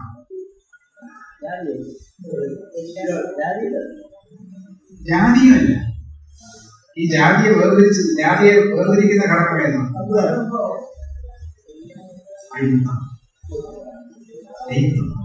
ഒരു മനോരോഗമാണ്, മനോവികാരം, ഒരു മനോഭാവമാണ്. നമുക്ക് ആളെ കണ്ടറിയാൻ പറ്റും, ഇന്ന ജാതിയാണ് പറ്റില്ല. അയിത്തം കണ്ടറിയാൻ പറ്റും ഇല്ല, അതൊരു മനോഭാവം. ആ അയിത്തമാണ് പ്രശ്നം. അപ്പൊ ഇല്ലാതാവേണ്ടത് ഏതാ? അയിത്തം. അയിത്തം ഇല്ലാതായാൽ ജാതിക്ക് പ്രസക്തിയില്ല. ജാതിയെ വേർതിരിച്ച് നിർത്തുന്ന പ്രധാനപ്പെട്ട ഘടകം ഏതാണ്? നമുക്ക് ഈ COVID-19 പറഞ്ഞല്ലോ, എന്താ ഘടകം? ഒരുപാട് വൈറസ് ഉണ്ട്. മനുഷ്യഭൂമുഖത്ത് കോടാനുകോടി ജീവികൾക്ക് ഏറ്റവും കൂടുതലുള്ളത് ഈ വൈറസാണ്. വൈറസ് എന്നുള്ള പദം പണ്ട് മലയാളത്തിൽ നമ്മൾ പറഞ്ഞ കൃമി എന്നാണ്. അണുന്നുള്ള പദമൊക്കെ പിന്നെ വന്നത് കൃമി. അപ്പൊ നമ്മൾ പലരെയും കളിയാക്കിയ മോശമാക്കി സംസാരിക്കുന്നതാണ് അവഗണിക്കപ്പെടേണ്ടത്. ഒരു പരിഗണന കൊടുക്കേണ്ടതല്ല, മട്ടിലാണ്. അങ്ങനത്തെ ഒരു കവി വിചാരിച്ചപ്പോൾ 2 കൊല്ലം ലോകത്താണ്. അങ്ങനത്തെ ഒരു കവി വിചാരിച്ചപ്പോഴാണ് ലോകം അടഞ്ഞു പോകില്ലേ, സമ്പദ്ഘടന തകർന്നു പോയില്ലേ, രാജ്യങ്ങളെല്ലാം അടച്ചു പോകേണ്ടി വന്നില്ലേ. കേരളത്തിന്റെ ഏറ്റവും വലിയ ആഘാതം കാർഷിക മേഖല തകർന്നാണ് 2 കൊല്ലം. ഞാൻ എന്റെ അനുഭവം, ഞാൻ നാട്ടുകൂട്ടുകാരൻ. അപ്പോ എന്റെ അനുഭവം എന്ന് പറഞ്ഞാൽ അവിടെ ഈ നെൽകൃഷി പോയപ്പോ നേന്ത്രവാഴ കൃഷിയാണ്, ഏത്തവാഴ കൃഷിയാണ്. ഒരു മിച്ചമൊന്നും കിട്ടില്ല, മുടക്കുന്ന മുതല് കിട്ടും. പക്ഷെ ഒരുമിച്ച് കിട്ടുന്ന ഒരു സന്തോഷം. നിങ്ങള് കുറച്ച് കാശ് ചെലവാക്കി ഒരു വാഴ പൊതച്ച് കുറഞ്ഞു നിൽക്കുമ്പോ അത് മുറിച്ചെടുക്കുമ്പോൾ കിട്ടുന്ന ഒരു സന്തോഷമില്ലേ? പണമല്ല, ഒരു കൃഷിക്കാരന്റെ സന്തുഷ്ടിക്കുന്നു. ആ സന്തുഷ്ടി 100 വാഴ ഉണ്ടായി. ഞാൻ നാട്ടിൽ പോകുമ്പോൾ എനിക്ക് ഞാൻ പല വരാറുണ്ട്, ഞാൻ കാശ് കൊടുക്കാറുണ്ട്, എനിക്ക് ചുമ്മാ തരാറുണ്ട്, ഞാൻ കൊടുക്കുവാറുണ്ട്. നല്ല ടേസ്റ്റ് ഒക്കെയാണ്. അപ്പോ 100 വാഴ ഒരുമിച്ച് കുഴച്ചു, ഒരുമിച്ച് വളർന്നു, ഒരുമിച്ച് പഴുത്തു, ഒരുമിച്ച് വിൽക്കാൻ തുടങ്ങി. എന്താ കാര്യം? കമ്പോളമാണ്. വാഴക്കൊല വാങ്ങുന്ന കട അടച്ചിട്ടിരിക്കുക. അവിടെ പോലീസ് കാവലില്ല, ആരും വരാതിരിക്കുക. നാട്ടുപുറമല്ലേ, ജനസംഖ്യ കുറവാണ്. അടുത്ത വീട്ടിൽ വിതരണം ചെയ്ത് എത്ര പേരും. അങ്ങനെയാണ് കാട്ടുപന്നി ഇറങ്ങിത്തിരിക്കുന്നത്. കാട്ടുപന്നി ആകർഷിച്ചത് എന്നാണ് അവരെ വൈറസ് പിടിച്ചു. അങ്ങനെ ബാധിച്ചില്ല, കൃഷി ചെയ്ത ഇവിടെ ബാധിക്കുകയും ചെയ്തു. അപ്പോഴാണ് കാട്ടുപന്നിയെ വെടിവെക്കാനായിട്ട് സർക്കാർ ഉത്തരവാക്കി. പഞ്ചായത്ത് പ്രസിഡന്റിന് വൈൽഡ് ലൈഫ് വാർഡിന്റെ അനുവാദം കൊടുത്തു. ലൈസൻസ് ഉള്ള തോക്കുകാരനെ കൊണ്ട് വെടിവെക്കാനുള്ള അനുവാദം. അവിടെ വിഷയം തരാം. ഇത് ഫയറുകളാണ് ജില്ലാ മജിസ്ട്രേറ്റ് ഇങ്ങനെ പോലീസ് സമരം ചെയ്യും. വെടിവെക്കാൻ അവിടെ അങ്ങനെ ജില്ലാ മജിസ്ട്രേറ്റ് അധികാരമുള്ളൂ. അതൊന്നും പക്ഷെ ഒറ്റ കണ്ടീഷനുള്ളൂ, ഈ വാഴ നശിപ്പിച്ച പന്നിയെ മാത്രമേ വെടിവെക്കാം. അതിനൊന്നും പന്നിയോട് ചോദിക്കണേ, ആ പന്നി നീയാണോ എന്റെ വാഴ എത്തുന്നത്? ഒരു പന്നിയെ വെടിവെക്കാൻ പന്നി ഒറ്റയ്ക്കല്ല. പന്നിയെ ഒരു പരിചയമുണ്ടെങ്കിൽ അദ്ദേഹം കുടുംബത്തോട് ഒരുമിച്ചാണ്. കുഞ്ഞു കുട്ടി പരാധനന്മാർ ഒരു സെറ്റായിട്ടാണ്, ഞാറയായിട്ടാണ്. അവർ മുഴുവൻ കളിച്ച് ഒറ്റയ്ക്ക് വരുന്ന കണ്ടാ ആക്രമിച്ച് എങ്ങനെയാണ് കൊല്ലം സ്കൂൾ പറഞ്ഞു പോയിലേക്കൊക്കെ പറഞ്ഞു അതിരിക്കട്ടെ. അഴുത്തമാണ് പ്രശ്നം. അത് തോന്നുന്നത് കൃത്യമായി പറയും. എന്തിനാണ് നമ്മൾ സമരം ചെയ്തത്? വഴി നടക്കാനല്ല. എത്തിപ്പിക്കുന്ന പ്രഖ്യാപനമാണ്, വഴി നടക്കാനല്ല. പിന്നെയോ അയിത്തമില്ലാതാക്കാൻ. അയിത്തമെന്ന ഭൂതത്തെ നമ്മൾ ആട്ടി ഓടിച്ചു. അവനെ വെളിയിൽ കൂടി നടക്കാൻ പറ്റില്ല, അവൻ പൊതുനിരത്തിൽ കൂടി നടക്കാൻ പറ്റില്ല. പക്ഷെ അവൻ ചന്ദ്രനില്ല, അവൻ മതിലുകൾക്കകത്ത് ഒളിച്ചിരിക്കുകയാണ്. നമുക്ക് അങ്ങോട്ട് പോകാം, അവനെ അവിടെ ചാടിക്കാം. എടുത്തു ചാട്ടാൻ പാടില്ല. നമ്മൾ ഈ സമരം ചെയ്യുന്നത് പോലെ സമാധാനപൂർണ്ണമായിട്ട് വേണം പോകാൻ. എന്ന് വെച്ചാൽ ആരാണ് ഈ മതിലിനകത്തിരിക്കുന്നവർ? ദേവനെ കെട്ടിപ്പിടിച്ചിരിക്കുകയാണ്. ആര്? അയിത്തം. അവൻ ഭൂതമാണ്. അവനെ ചാടിക്കാനാണ് നമ്മൾ ഈ ശ്രമം കൂടെ നടത്തിയത്. ഇനി റോഡിൽ കൂടി നടക്കാൻ പറ്റില്ല, പക്ഷെ അകത്തോണ്ട് അവനെ അവിടെ നിന്ന് പുറത്ത് ചാടിക്കണം. നമുക്ക് അങ്ങോട്ട് പോകാം. അതാണ് ക്ഷേത്രത്തിൽ 6 കൊല്ലം കഴിഞ്ഞപ്പോ ഗുരുവായൂർ സത്യഗ്രഹത്തിലേക്ക് വഴിവെച്ച സമരം അന്നത്തെ പ്രസംഗത്തിലുണ്ട്. ടി.കെ. മാധവൻ ഇത് തന്നെ പറഞ്ഞു. പക്ഷെ പച്ചയ്ക്ക് നമുക്ക് ക്ഷേത്രത്തിൽ പ്രവേശിക്കണം. കാരണം നേരത്തെ തിരുവിതാംകൂർ നിയമസഭയിൽ പ്രമേയം അവതരിപ്പിച്ച ആളാണ്. അന്നത്തെ ഞാൻ കോൺഗ്രസ്സുകാരനല്ല, ടി.കെ. മാധവൻ കോൺഗ്രസ്സുകാരനാണ്. അദ്ദേഹം പറഞ്ഞു, അതുപോലെ പ്രസംഗിക്കുന്നുണ്ട്, ഞാൻ നിങ്ങളെ പാർട്ടിക്കാരനല്ല, പക്ഷെ ഇതിനോട് എനിക്ക് യോജിപ്പാണ്. അതുകൊണ്ട് ഞാനും എന്റെ സംഘടനയും ഇതിന് പൂർണ്ണ പിന്തുണ നൽകുമെന്ന് അദ്ദേഹം പ്രഖ്യാപിക്കുന്നത് അതുകൊണ്ടാണ്. അത് യോജിപ്പാണ്, മാനസികമായ ഐക്യമാണ്. അപ്പോൾ ടി.കെ. മാധവൻ പച്ചയ്ക്ക് അറിയുകയും ചെയ്തു ക്ഷേത്ര പ്രവേശനം വേണം. അത് നടപ്പിലാക്കാൻ വേണ്ടിയാണ് 1931 ഗുരുവായൂർ ആരംഭിച്ചു. 32 സമരം പരാജയം. ഈ സമരത്തിന്റെ ഐത്തോച്ചാടന കമ്മിറ്റിയുടെ കൺവീനറായിരുന്ന കേളപ്പനാണ് അവിടെ നിരാഹാരം കടന്നത്. മന്നത്ത് പത്മനാഭന്റെ സവർണ ജാഥയുടെ മാതൃകയിലാണ് A.K. ഗോപാലൻ പയ്യന്നൂരിൽ നിന്ന് ഗുരുവായൂരിലേക്ക് ഈ ക്ഷേത്രപ്രവേശന വിളംബര ജാഥ നയിക്കുന്നത്. ഐക്യം സത്യഗ്രഹത്തിന്റെ മുന്നോടി ഭാഗമായി നടന്ന ഈ ബഹുജന പ്രക്ഷോഭം, ബഹുജന റാലി ജാഥ എന്ന് പറയുന്ന കാര്യം കേരളത്തിൽ പിന്നെ ഇന്ത്യയിൽ മാറിയെത്തുന്നതാണ്. അതാണ് കേരളത്തിന്റെ സൂചന. ഐക്യ സത്യഗ്രഹത്തിന്റെ മാതൃക ഏതാണ്? ഈ ബഹുജന മുന്നേറ്റം പറയുന്നത്. ഗുരുവായൂർ സത്യഗ്രഹം പരാജയപ്പെട്ടു. കാരണം എന്താ? അവസാനം ഒരു ഘട്ടത്തിൽ അവിടെ വെബ്സൈറ്റ് ജനഹിത പരിശോധന പൊന്നാനി താലൂക്ക്, ഈ ക്ഷേത്രം ഇരിക്കുന്ന പൊന്നാനി താലൂക്കിലാണ് 77-78% ആൾക്കാര് ക്ഷേത്രപ്രവേശനത്തിന് അനുകൂലമായിട്ട് ബാക്കിയുള്ളവരുടെ എതിർത്തത്. പക്ഷേ ഗാന്ധിജി അനുവദിച്ചില്ല. വേണ്ട, നമ്മളൊരു സമരത്തിലേക്ക് ഈ കാര്യത്തിന്റെ പേരിൽ സമരത്തിലേക്ക് പോകണ്ട, സമരത്തിൽ നമ്മുടെ പൊതു താല്പര്യത്തിന് വിരുദ്ധമായി വന്നേക്കാന്ന് പറഞ്ഞ് സമരം നിർത്തിവെച്ചു. കേരളത്തിൽ നിരാശനായ അദ്ദേഹത്തിന്റെ KPCC നഗരത്തിൽ ഒരു അനുഭവം ഉണ്ടായതിന്റെ ഭാഗമായിട്ട് 1936 തിരുവിതാംകൂർ ക്ഷേത്ര പ്രവേശനം അനുവദിച്ചു. നമ്മുടെ സത്യഗ്രഹത്തിന്റെ പിന്നുള്ള കാര്യങ്ങൾ ഞാൻ പറയാം. സത്യഗ്രഹം നടന്നു, അതൊക്കെ വായിച്ചാൽ മനസ്സിലാവും. അതിന്റെ ഡേറ്റയൊക്കെ ഉണ്ട്. ഡേറ്റ് ഞാൻ അതിനെ കുറിച്ച് പറയുന്നില്ല. 100 കൊല്ലത്തിനിടയ്ക്ക് കേരളത്തിൽ സംഭവിച്ചില്ല. അതിലാണ് സത്യഗ്രഹത്തിന്റെ ഇമ്പാക്ട്, സത്യഗ്രഹത്തിന്റെ പ്രസക്തി, അതിന്റെ സ്വാധീനം ഉണ്ടായിരുന്നത്. 34 ക്ഷേത്ര പ്രവേശനം അനുവദിച്ചു. അത് അനുവദിക്കുന്നത് സർക്കാരിന് ഇഷ്ടമുണ്ടായിരുന്നു. നമ്മൾ മനസ്സിലാക്കി.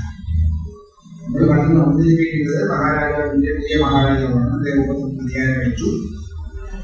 അദ്ദേഹത്തിന്റെ സൽപ്രവൃത്തിയുടെ ഫലമായിട്ടാണ് അദ്ദേഹം നല്ല മനുഷ്യനാണ്, യാതൊരു അഭിപ്രായ വ്യത്യാസമില്ല.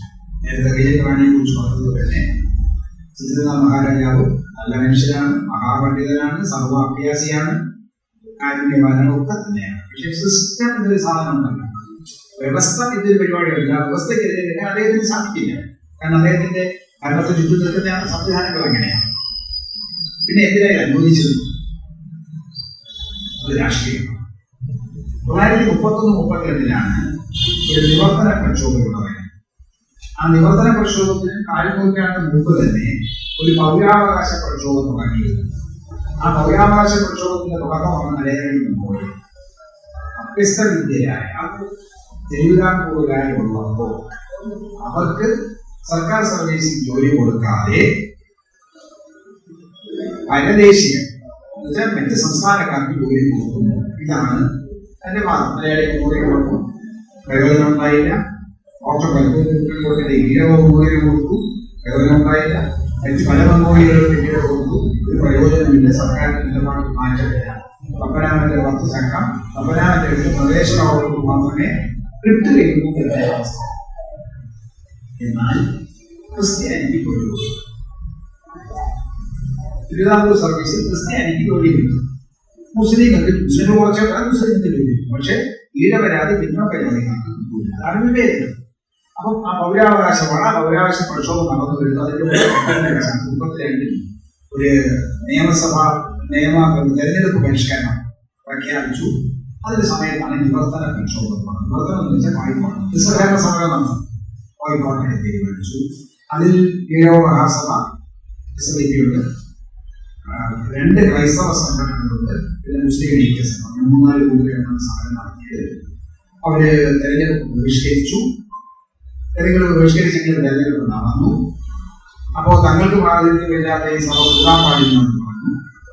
അങ്ങനെ ചില പ്രശ്നങ്ങളൊക്കെ ഇരുന്ന് അവസാനം ഒത്തുതീർപ്പാക്കിയതിന്റെ ഫലമായിട്ടാണ് 935 തിരുവിതാംകൂർ പബ്ലിക് സർവീസ് കമ്മീഷൻ നിലവിൽ വന്നു. ഇന്നത്തെ പബ്ലിക് സർവീസ് കമ്മീഷന്റെ ആദ്യം ഇന്ത്യൻ സംസ്ഥാനങ്ങളിൽ ആദ്യമായിട്ട് പബ്ലിക് സർവീസ് കമ്മീഷൻ വരുന്നത് തിരുവിതാംകൂറിലാണ് 935. എന്തിന്? സർക്കാർ സർവീസിലേക്ക് പിന്നോക്ക ജാതിക്കാർക്ക് ജോലി കൊടുക്കുമ്പോൾ ആ ജോലി കിട്ടുന്ന പിന്നോക്ക ജാതിക്കാരെ തിരഞ്ഞെടുക്കാൻ, അർഹരായവരെ തിരഞ്ഞെടുക്കാൻ. അന്ന് 35% സംഖ്യ. ആകെ 100 സീറ്റ് ഉണ്ടെങ്കിൽ 35% സീറ്റ് പിന്നോക്ക ജാതിക്കാർക്ക് കൊടുക്കും. പട്ടാളത്തിന്റെ രാജാവിന്റെ പിന്നെ സ്വകാര്യ സെക്യൂരിറ്റി നായർ ബ്രിഗേഡ് എന്നാണ് പറയുന്നത്. ആ നായർ എന്നുള്ള പേര് മാറ്റി സ്റ്റേറ്റ് ഫോഴ്സ് എന്നാക്കി. അത് ക്രിസ്ത്യാനികൾക്ക്, ഈഴവർക്ക്, മറ്റു ജാതിക്കാർക്കും. അങ്ങനെ സർക്കാർ സർവീസിലേക്ക് പിന്നോക്ക ജാതിക്കാർക്ക് പ്രവേശനം കൊടുത്തു. ആ പ്രവേശനം കൊടുക്കുന്നതിന്റെ കാര്യങ്ങൾ പരിശോധിക്കാൻ വേണ്ടി പബ്ലിക് സർവീസ് കമ്മീഷനെയും നിയമിച്ചു. 1936 ഒക്ടോബർ മാസത്തിലാണ് അന്നേ വരെ രാജാവിന്റെ രാഷ്ട്രീയ ഉപദേഷ്ടാവ്, പൊളിറ്റിക്കൽ അഡ്വൈസർ ആയിരുന്ന CP രാമസ്വാമി അയ്യരെ ദിവാനാണ്. ഒക്ടോബർ 1936. നവംബർ 12 ക്ഷേത്ര പ്രവേശനമുള്ള ഭരണമാക്കി. 1930 29-30 CP ഇവിടെ വരുന്നത്. അത് കേസുമായിട്ട് ബന്ധപ്പെട്ട് ബാങ്ക് കേസുമായിട്ട് അതിന്റെ വാദിക്കാൻ വന്നത്. അദ്ദേഹം പുരത്ത ബ്രാഹ്മണൻ, യാഥാസ്ഥിതികൻ, ജാതി വിവേചനത്തിന്റെ ആളുമാണ്. മലബാറിലെ കർഷക സഭയിലെ മദ്രാസിന്റെ അറ്റോർണി ജനറലായി, മദ്രാസ് സർക്കാരിലെ ബ്രിട്ടീഷ് ഗവൺമെന്റ് മദ്രാസ് ഹൈക്കോടതിയിലെ അറ്റോർണി ജനറലായി, അഡ്വക്കേറ്റ് ജനറലായി. ആ മലബാർ കലാപത്തിൽ കേസുണ്ട്. ഭൂപരിഷ്കാരമുണ്ടായി 1929 മലബാർ ടെനൻസി ആക്ട് എന്ന് പറയും. ആ ടെനൻസി ആക്ട് ജന്മിമാർക്ക് നഷ്ടപരിഹാരം നൽകിക്കൊണ്ട് കുടിയാന്മാർക്ക് ഉടമസ്ഥത കൊടുക്കാം. കാര്യം മനസ്സിലായില്ല. ഞാൻ ജന്മിയാണ്, എന്റെ 10 ഏക്കർ ഭൂമി നിങ്ങളുടെ ഒരാള് കുടിയാനായിട്ട് പാട്ടത്തിന് എടുത്തിട്ടുണ്ട്. നിങ്ങൾ എനിക്ക് പാട്ടം തരുന്നുണ്ട്. അത് പാട്ടം നെല്ല് കണക്കിനാണ്, ഇത്ര പറ എന്നാണ്, നെല്ല് കണക്കിന് തരുന്നുണ്ട്.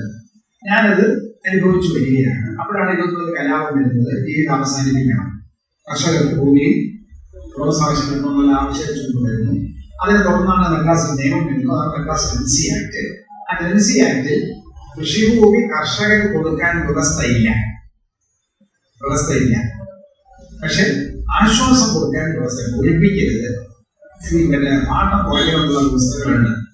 അപ്പൊ ജന്മിമാരുടെ ഭാഗത്ത് നിന്നുകൊണ്ട് അറ്റോർണി ജനറൽ ആണെങ്കിലും സർക്കാരിന് വേണ്ടിയാണ് വാദിക്കേണ്ടത്. കാര്യം CP വാദിച്ചത് ജനങ്ങളാണ്.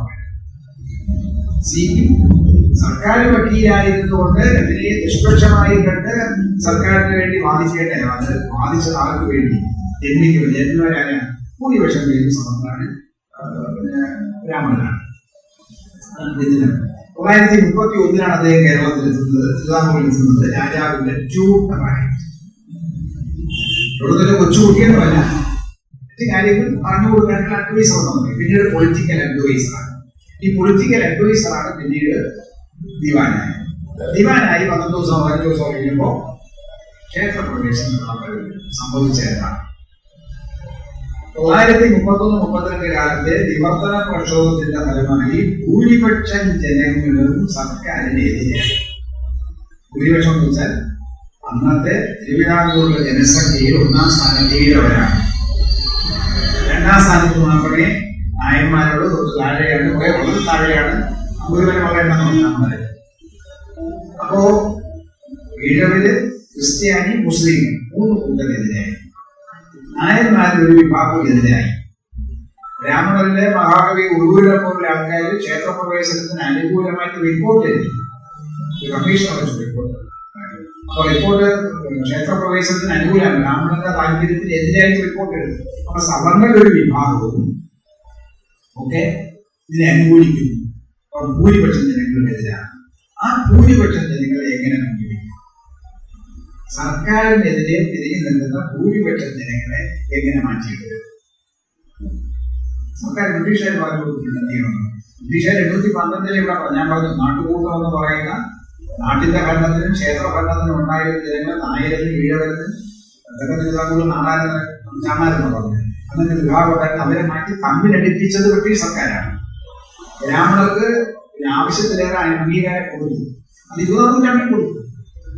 20-ാം നൂറ്റാണ്ടിൽ കൊടുത്തു. ബ്രിട്ടീഷുകാര് പ്രധാനപ്പെട്ട ബ്രാഹ്മണർക്ക് ഉയർന്ന ഉദ്യോഗങ്ങൾ നിയമിക്കും. നമുക്ക് തിരുവിതാംകൂറിൽ വന്നിട്ടുള്ള ദിവാന്മാരൊക്കെ ആരാണ്? സബ്ജി മാധവ റാവു, പിന്നെ മേലൂർ മാധവ നായരുള്ള പ്രതിനിധിയുടെ നായർ മാധവ റാവു, പിന്നെ രാജഗോപാലാചാരി. അക്ഷരം തിരിച്ചു പറഞ്ഞത് മലയാളം നേരെ അറിയാമായിരുന്നെങ്കിൽ അക്ഷരം തെറ്റിച്ചു ഇങ്ങനെ കുഴപ്പത്തിൽ കാണിച്ചു. നാട് കിടത്താൻ ദിവാൻ ജാലഗോപാലാചാരി. ഓർമ്മസം വഴിയാണ് ദിവാൻ ജാലഗോപാലാചാരി. പിറ്റേന്നൊരു തിരുത്ത്. ഇന്നലെ ഒരു അർത്ഥം പറ്റിപ്പോയത് അച്ചി പിശകണം. 3-ാം ദിവസത്തിലല്ല അച്ചടി പിശകണം. അങ്ങനെയുള്ള നാടുകളൊക്കെ നോക്കിയുള്ളൂ. അങ്ങനെ പറഞ്ഞപ്പോൾ ഈ ബ്രിട്ടീഷുകാർ ബോധപൂർവ്വം ബ്രാഹ്മണരെയും നായന്മാരെയും പ്രധാനപ്പെട്ട രീതികളിൽ വയ്ക്കും. സ്വാഭാവികമായിട്ടും പിന്നോക്ക ജാതിക്കാരൊന്നും ഉണ്ടാവും, എതിർപ്പുണ്ടാവും. ഇവർ തന്നെ അടിച്ചോ. ഈ അടിയുടെ കൂട്ടത്തിൽ ആര് കൊണ്ടുപോകും? മറ്റൊരു ചൂഷണമല്ല നടത്താൻ ഇവരെ ഒരുമിച്ചെത്താനും സർക്കാരിനെതിരെ ചെയ്യാതിരിക്കാൻ ബ്രിട്ടീഷുകാരെ തുടങ്ങി വെച്ചു. നമ്മുടെ CPI അത് കണ്ടുവച്ചു. അങ്ങനെ വന്നപ്പോൾ സംഭവിച്ചത് 66-ന് ശേഷം ഈഴവരെ സമരത്തിൽ പിന്മാറി സ്റ്റേറ്റ് കോൺഗ്രസിന് ഒതുക്കാൻ വേണ്ടി. പക്ഷെ എല്ലാ ഈഴവരും പോലും CK ശോഭനെ പോലുള്ള CV കുഞ്ഞിരാമനെ പോലുള്ളവർക്കല്ലേ പിന്നെ സമരം സ്റ്റേറ്റ് കോൺഗ്രസ് 38 രൂപയിൽ സ്റ്റേറ്റ് കോൺഗ്രസ് നേതാക്കളായി വന്നു. വളരെ പ്രതീക്ഷയായി ഭിന്നിപ്പിക്കുന്നുള്ളതാണ്. അപ്പൊ ക്ഷേത്രപ്രവേശനം കിട്ടി, എന്നിട്ട് തൃപ്തിയായി. വാസ്തവത്തിൽ അത് തൃപ്തിയാണ്. 100 കൊല്ലത്തിന് ശേഷം ഈശ്വരൻ എല്ലാവർക്കും തുല്യനാണ്. അഥവാ ഈശ്വരന്റെ മുമ്പിൽ എല്ലാവരും തുല്യനാണ്. ഒരു ദേവനും വിവേചനം കാണിക്കില്ല. നിയമത്തിന്റെ മുമ്പിൽ എല്ലാവരും തുല്യനാണ് എന്ന് പറയുന്നത് പോലെ തന്നെയാണ് ദൈവത്തിന്റെ മുമ്പിൽ തുല്യനാണ്. ദൈവത്തിന് വേണ്ടി വർത്താനം പറയുന്ന ആരാണ്? അതാണ് പുരോഹിതൻ. ആ പുരോഹിതനാണ് ഈ വ്യത്യാസങ്ങളെല്ലാം ഉണ്ടാക്കി വയ്ക്കുന്നത്. ആ വ്യത്യാസങ്ങളും ആചാരങ്ങളും ഒക്കെ ഇപ്പോഴും നിൽക്കുന്നില്ല. എന്തെങ്കിലും മാറ്റം വന്നിട്ടുണ്ടോ? നമ്മൾ വിശ്വാസികളാണ്. ക്ഷേത്രത്തിൽ പോകുന്നുണ്ട്, ആരാധിക്കുന്നുണ്ട്, പൂജാരിയാവാൻ പറ്റും. തിരുവിതാംകൂർ ദേവസ്വം അപേക്ഷ വയ്ക്കുന്ന എന്താണ്? ശബരിമലയിലെ മാളികപ്പുറത്തെയും മേൽശാന്തിമാരുടെ നിയമനത്തിന് മലയാള ബ്രാഹ്മണർ അപേക്ഷിച്ചാൽ മതി. അവര് ശാന്തിക്കാരെ നിയമിക്കുന്നു, പരിശീലനം കൊടുക്കുന്നുണ്ട്. കേരളത്തിൽ പല സ്ഥലങ്ങളിലും ശാന്തി ക്ലാസ് നടത്തുന്നത് എല്ലാ ശാന്തിക്കാർക്കും വേണം. പക്ഷെ അവരെവിടെയാണ്? പണ്ട് ചന്ദനവരക്കുള്ള പഴയകാലത്തെ ആൾക്കാരെ അമ്പലത്തിലെ ഈ കൃഷിയിലെ ചന്ദനവരക്കുന്ന സമ്പ്രദായം വരുന്നതിന് മുമ്പ് ചാണകം വെച്ചിങ്ങനെ അടിയാട്ടി തലയരയ്ക്കുന്നുണ്ട്. ദേഹത്തൂടെ ഇങ്ങനെ വേർക്കും. ഈ നേരം വരുന്ന അരപ്പ് തന്നെയാണ് ജോലി. ഒരു പണച്ചോറാക്കുന്നത് ശമ്പളം കുറവാണ്. നാടകവരക്കില്ല. മേൽശാന്തിയുടെ ഗുണമെന്താണ്? മേൽശാന്തിയാണ് ആൾക്കാർ തർക്കം പിടിക്കുന്നതിനാണ്. നടപരമാണ്. നടപരം കണക്കിൽ പോവില്ല. അത് ക്ഷേത്ര ഭണ്ഡാരത്തിലേക്ക് പോവില്ല. ഇങ്ങനെയുള്ളതാണ്. ഒരു കൊല്ലം മേൽശാന്തിയായി കഴിഞ്ഞാൽ ഒരു ജന്മത്തിലുള്ള ഗുണമാണ്. കാരണം നമ്മൾ ഭക്തന്മാരെ മാത്രമല്ല, ആയിക്കോട്ട് നമ്മൾ പട്ടിണിയായാൽ എത്തിയിരിക്കും. അപ്പൊ ഞാൻ പറഞ്ഞു 100 കൊല്ലത്തിന് ശേഷം കേരളത്തിന്റെ ക്ഷേത്രാരാധനയിൽ അല്ലെങ്കിൽ ആചാരങ്ങളിൽ മാറ്റം വന്നിട്ടില്ല. അതുകൊണ്ട് തന്നെ ജാതി ഇപ്പോഴും അവിടെയാണ് ജാതി വിവേചനം. മാറിയോ? മാറിയില്ല. അപ്പോ ഈ അയിത്തം എന്ന ദുർഭൂതം അകത്ത് കയറി ഇരിക്കുകയാണ്. അവനെ അവിടുന്ന് പുറത്ത് ചാടിക്കാൻ നമുക്ക് അങ്ങോട്ട് പോകാമെന്ന് മതവും TK മാധവൻ പറഞ്ഞത് അവനെ അവിടുന്ന് അകത്ത് കയറി. നിങ്ങളെ ഈ പ്രമേയോ പ്രശ്നമുണ്ട്. പ്രമേയോ മമ്മൂട്ടി കാരണം മമ്മൂട്ടി ചാത്തൻ കുടിയേറിയ മനുഷ്യ ശരീരമാണ്. ചാത്തനാണ് ഇയാളകത്തിരിക്കുന്നതെന്ന് എന്റെ പാചകക്കാരൻ അറിയാം. യവനെ കൊന്നു, ചാത്തനെ കൊന്നു ഈ സ്വത്ത് കൈകടക്കാനാണ് ആര് വന്നിരിക്കുന്നത്? ഈ പാചകക്കാരൻ. ഒരു വഴിപോക്കനും അവിടെ എത്തിപ്പെട്ടു. തിരിച്ചു പോകുന്നത് ഇങ്ങനെ ഈ AI ഇൻഫ്ലുവൻസ് ആണ്. ഈ ചാത്തനിരിക്കുന്ന നിർമ്മയത്തിലെ നമ്പൂരിക്ക് AI ഇൻഫ്ലുവൻസ് ആണ്. എല്ലാ സംവിധാനങ്ങളും കാണാൻ ഇവിടെ വന്നപ്പോഴാണ് കോഴിക്കാരി കഴിച്ചു പഠിക്കുന്നതിന് നിങ്ങൾ കണ്ടിട്ടുണ്ടാവും. അവസാനം ഇവർ രണ്ടുപേരും ഈ വഴിപോക്കനും പാചകക്കാരൻ കൂടി യോജിച്ചു ചാത്തനെ കൊല്ലാൻ തീരുമാനിച്ചു. ചാത്തനെ കൊന്നു. പക്ഷെ ചാത്തൻ കുടിയേറിയ ശരീരമാണ് നശിച്ചത്. ചാത്തൻ ഇതിലൊരുത്തന്റെ പള്ളിയിൽ കയറി. ചാത്തൻ ഇതിലൊരുത്തന്റെ പള്ളിയിൽ കയറി. അപ്പൊ മറ്റേ പാചകം ഇടാ നിന്റെ പള്ളി കാരണം മോതിരം എടുത്ത് കളയണം, നിന്റെ ചാത്തനോട് ഇങ്ങനെ എടുത്ത് കളയെന്ന് പറയുന്നു. എവനോ എടുത്ത് കളയാൻ കഴിയാതെ ചാത്തൻ പുതിയ രൂപത്തിൽ അവതരിച്ചു. ഗുരു എടുത്ത് കളയാനായിട്ട് എടുത്ത് ചാത്തനാണ് എടുത്ത് ഗുരു പറഞ്ഞത് പറയാൻ എന്താണ് ചാത്തനകത്ത് ഇരിക്കായിരിക്കും. നേരത്തെ ശ്രീകോവിലിൽ വഴിയിൽ മതിലിനകത്താണ് ഇരുന്നത്. ഇപ്പൊ എന്ത് ചെയ്യുന്നു? മതിലിനകത്ത് നമുക്ക് പ്രവേശനമുണ്ട്. പക്ഷെ എവിടെ കയറിയിരിക്കുന്നു? ശ്രീകോവിലിനകത്ത് കയറിയിരിക്കുന്നു. അപ്പോ അയിത്തം ഇല്ലാതാക്കാൻ വേണ്ടിയാണ് സഞ്ചാരസ്വാതന്ത്ര്യം ഒരു പ്രശ്നം ദുരാണെങ്കിലൂടെ കിട്ടിയത്. ഇല്ല, അത് ഭരണഘടന വന്നതോടുകൂടി എല്ലാ നിയമത്തിന്റെ വിധേയമാണ്. പല കാര്യങ്ങളും നിയമത്തിന്റെ വിധേയമായിട്ട് ഭരണഘടന നമുക്ക് ഒരുപാട് പ്രശ്നങ്ങൾ പരിഹരിച്ചു തരും. പക്ഷെ പരിഹരിക്കാത്ത ഈ പ്രശ്നമാണ്. ആ പ്രശ്നത്തിന് പരിഹാരം ഉണ്ടാവണമെങ്കിൽ എടുത്തു വേണം ചാത്തനെ അവിടുന്ന് ചാടിക്കണം. ദേവൻ എല്ലാവരുടെയും വകയാവണം. ദേവനെ പൂജിക്കാൻ ആർക്കും ഉദാഹരണം ഞാൻ പറയാം. ഉദാഹരണമല്ല, മണ്ണമെന്ന് പറയുന്ന മനുഷ്യന്റെ ഒരു വിഷയം ഒരു തീപ്പൊരി ബുദ്ധിയുണ്ട്. ഇവിടെ പ്രസംഗിച്ചത് ഇതാണല്ലോ. നമുക്ക് അയിത്തം ഇല്ലാതാക്കാൻ വേണ്ടിയല്ല, വെളിവാക്കാൻ വേണ്ടിയല്ല എന്ന് പറയുന്നത്. ഗുരുവായൂർ സത്യഗ്രഹത്തിന്റെ സമയത്ത് അദ്ദേഹത്തിന് അവിടെ മലബാറിൽ സഞ്ചരിക്കുമ്പോൾ 2-3 ക്ഷേത്രങ്ങളിൽ സ്ത്രീകൾക്ക് പ്രവേശനമില്ലാന്ന് മനസ്സിലായി. പ്രവേശനമില്ലാത്തല്ല, സ്ത്രീകൾ പോകില്ല. ഒന്ന് പെരിന്തൽമണ്ണയ്ക്കടുത്തുള്ള ഒരു തിരുവനന്തപുരം, പിന്നെ വളാഞ്ചേരിക്കടുത്തുള്ള ഒരു ക്ഷേത്രം. അവിടെ സ്ത്രീകൾ പോകില്ല. എന്താ കാര്യം? സ്ത്രീകൾ ഒറ്റ മുന്നൂറ്റിയവിടെ കാണണം. ആണുങ്ങൾക്ക് പോലെ ഒറ്റ മുന്നൂറ് മാത്രമേ സ്ത്രീകൾ ആ ക്ഷേത്രങ്ങളിൽ പ്രവേശിക്കാൻ പാടുള്ളൂ. ആ ക്ഷേത്രത്തിന്റെ അവർ ദേവസ്വം ബോർഡില്ല. മലബാർ ദേവസ്വം ബോർഡ് വന്നത് 10-15 കൊല്ലം മുമ്പാണ്. അപ്പോ അതാണ് നിയമം. അത് വന്നതാണ്. കാരണം NSS ഒരുപാട് ഇന്ത്യയൊക്കെ സമ്പാദിച്ച കോളേജുകൾ ഒറ്റപ്പാലത്ത്, പാലക്കാട് എഞ്ചിനീയറിംഗ് കോളേജ്, ഒറ്റപ്പാലത്ത് ഈ കോട്ടൂർ എന്ന് പറയുന്ന ക്ഷേത്രത്തിന്റെ അടുത്ത് 100 ഏക്കർ NSS ഉണ്ട്. അതൊക്കെ സർക്കാർ തിരിച്ചു പിടിച്ചു പോകും. അപ്പൊ കൊണ്ടുപോകാനാണ് പ്രസംഗിക്കുകയാണ്. ഇത് അറിഞ്ഞപ്പോ അദ്ദേഹം പറഞ്ഞത് ആളുകൾ ശ്രദ്ധിക്കണം. ഇപ്പൊ പറഞ്ഞ തല്ലി കിട്ടും. NSSകാരോ SNDക്കാരോ പറയുന്നില്ല. എന്താ പറഞ്ഞത്? ഒരു സ്ത്രീയുടെ നഗ്ന ശരീരം കണ്ടെങ്കിൽ മാത്രമേ കടാക്ഷിക്കുകയുള്ളൂ എന്നൊരു ദേവൻ പറഞ്ഞാൽ, എന്റെ സഹോദരിമാരെ, നിങ്ങൾ ആ ദേവനെ ബഹിഷ്കരിക്കണം. നിങ്ങൾ ദേവാരാധന, ക്ഷേത്രം ബഹിഷ്കരിക്കണം. ദേവാരാധന ഈശ്വര നിഷേധം വേണം. നിങ്ങൾ വിശ്വാസമായി കൊണ്ടുപോകും. ഉള്ളിൽ ഗുരുവിലും 4 തലപ്പിലൊക്കെ അദ്ദേഹം ഇരിക്കുകയാണെങ്കിൽ തൊട്ടൊന്നും പ്രാർത്ഥിക്കണം. പക്ഷേ ഇങ്ങനത്തെ ഒരു അവസ്ഥ സംസ്കാരത്തിന്റെ സൂചകമാണ് നമ്മുടെ വസ്ത്രധാരണം. ആ വസ്ത്രധാരണം, ആ സംസ്കാരത്തെ നമ്മൾ നശിപ്പിച്ചുകൊണ്ട് അകത്ത് കയറണമെന്ന് പറയുന്നത് ദേവൻ ആവശ്യപ്പെട്ടതല്ല. പിന്നെ ആരാ പറഞ്ഞത്? വെളിച്ചമാണ് പറഞ്ഞത്. 1865 തിരുവിതാംകൂറിലെ സ്ത്രീകൾക്ക് ഇഷ്ടപ്പെട്ട വസ്ത്രം ധരിക്കാനുള്ള അവകാശമില്ല. 80 കൊല്ലക്കാലത്തെ സമരത്തിന്റെ ഫലമായി തിരുവിതാംകൂറിലെ സ്ത്രീകൾ നേടിയെടുത്ത അവകാശമാണ് വസ്ത്രം ധരിക്കാനുള്ള അവകാശം. 859 ആദ്യം വന്നു. 65 ലക്ഷത്തിൽ ഇഷ്ടമുള്ള വേഷം ധരിക്കാമെന്ന് വന്നു. ഇഷ്ടമുള്ള വേഷവും ധരിച്ചുകൊണ്ട് പത്മനാഭസ്വാമി ക്ഷേത്രത്തിൽ സ്ത്രീകൾ കയറാൻ പോയി. സമ്മതിച്ചത്. കാരണം എന്താ, പത്മനാഭ സ്വാമി ക്ഷേത്രം ഒറ്റ യൂണിറ്റാണ്, മറ്റ് ക്ഷേത്രങ്ങളെ പോലെ. അത് രാജാവിന്റെ നേരിട്ട് ധർമ്മത്തിന്റെ നേരിട്ട് നിയന്ത്രണത്തിലാണ് ഇപ്പോഴും അങ്ങനെ എക്സിക്യൂട്ടീവ് കർശനശയായി ബഹളമായി അടിപിടി ഉണ്ടായി എന്ന് 2 പേര് കൊല്ലപ്പെട്ടു എന്നൊക്കെ പറയുന്നത് ഇത് വായ്മൊഴിയാണ്, വരമൊഴിയാണ്. ഇത് തെറ്റായ ഒരു സമീപനമാണ് എന്ന് സുരേഷാകുമാനി അദ്ദേഹത്തിന്റെ പത്രത്തിൽ എഴുതി. ഇത് സംസ്കാരശൂന്യമാണ്. സംസ്കാര സമ്പന്നമായ തിരുവിതാംകൂർ സംസ്ഥാനത്തിന് ദോഷം വരുന്നതാണ്, സൽകീർത്തിക്ക് കുഴപ്പമുണ്ടാക്കുന്നതാണെന്ന് അദ്ദേഹം പത്രം കണ്ടു. അത് രാജാവിന് ഇഷ്ടപ്പെട്ടു. വെളിനാടുകൾക്ക് ഇഷ്ടപ്പെട്ടെങ്കിൽ സർക്കാർ ഉത്തരവിറക്കി സ്ത്രീകൾക്ക് മുണ്ട് 2ാം മുണ്ട് ധരിച്ചു പോകാം. അന്നത്തെ മലയാളി സ്ത്രീകളുടെ വേഷം മുണ്ട് 2ാം മുണ്ട് ധരിച്ചു പോകാം.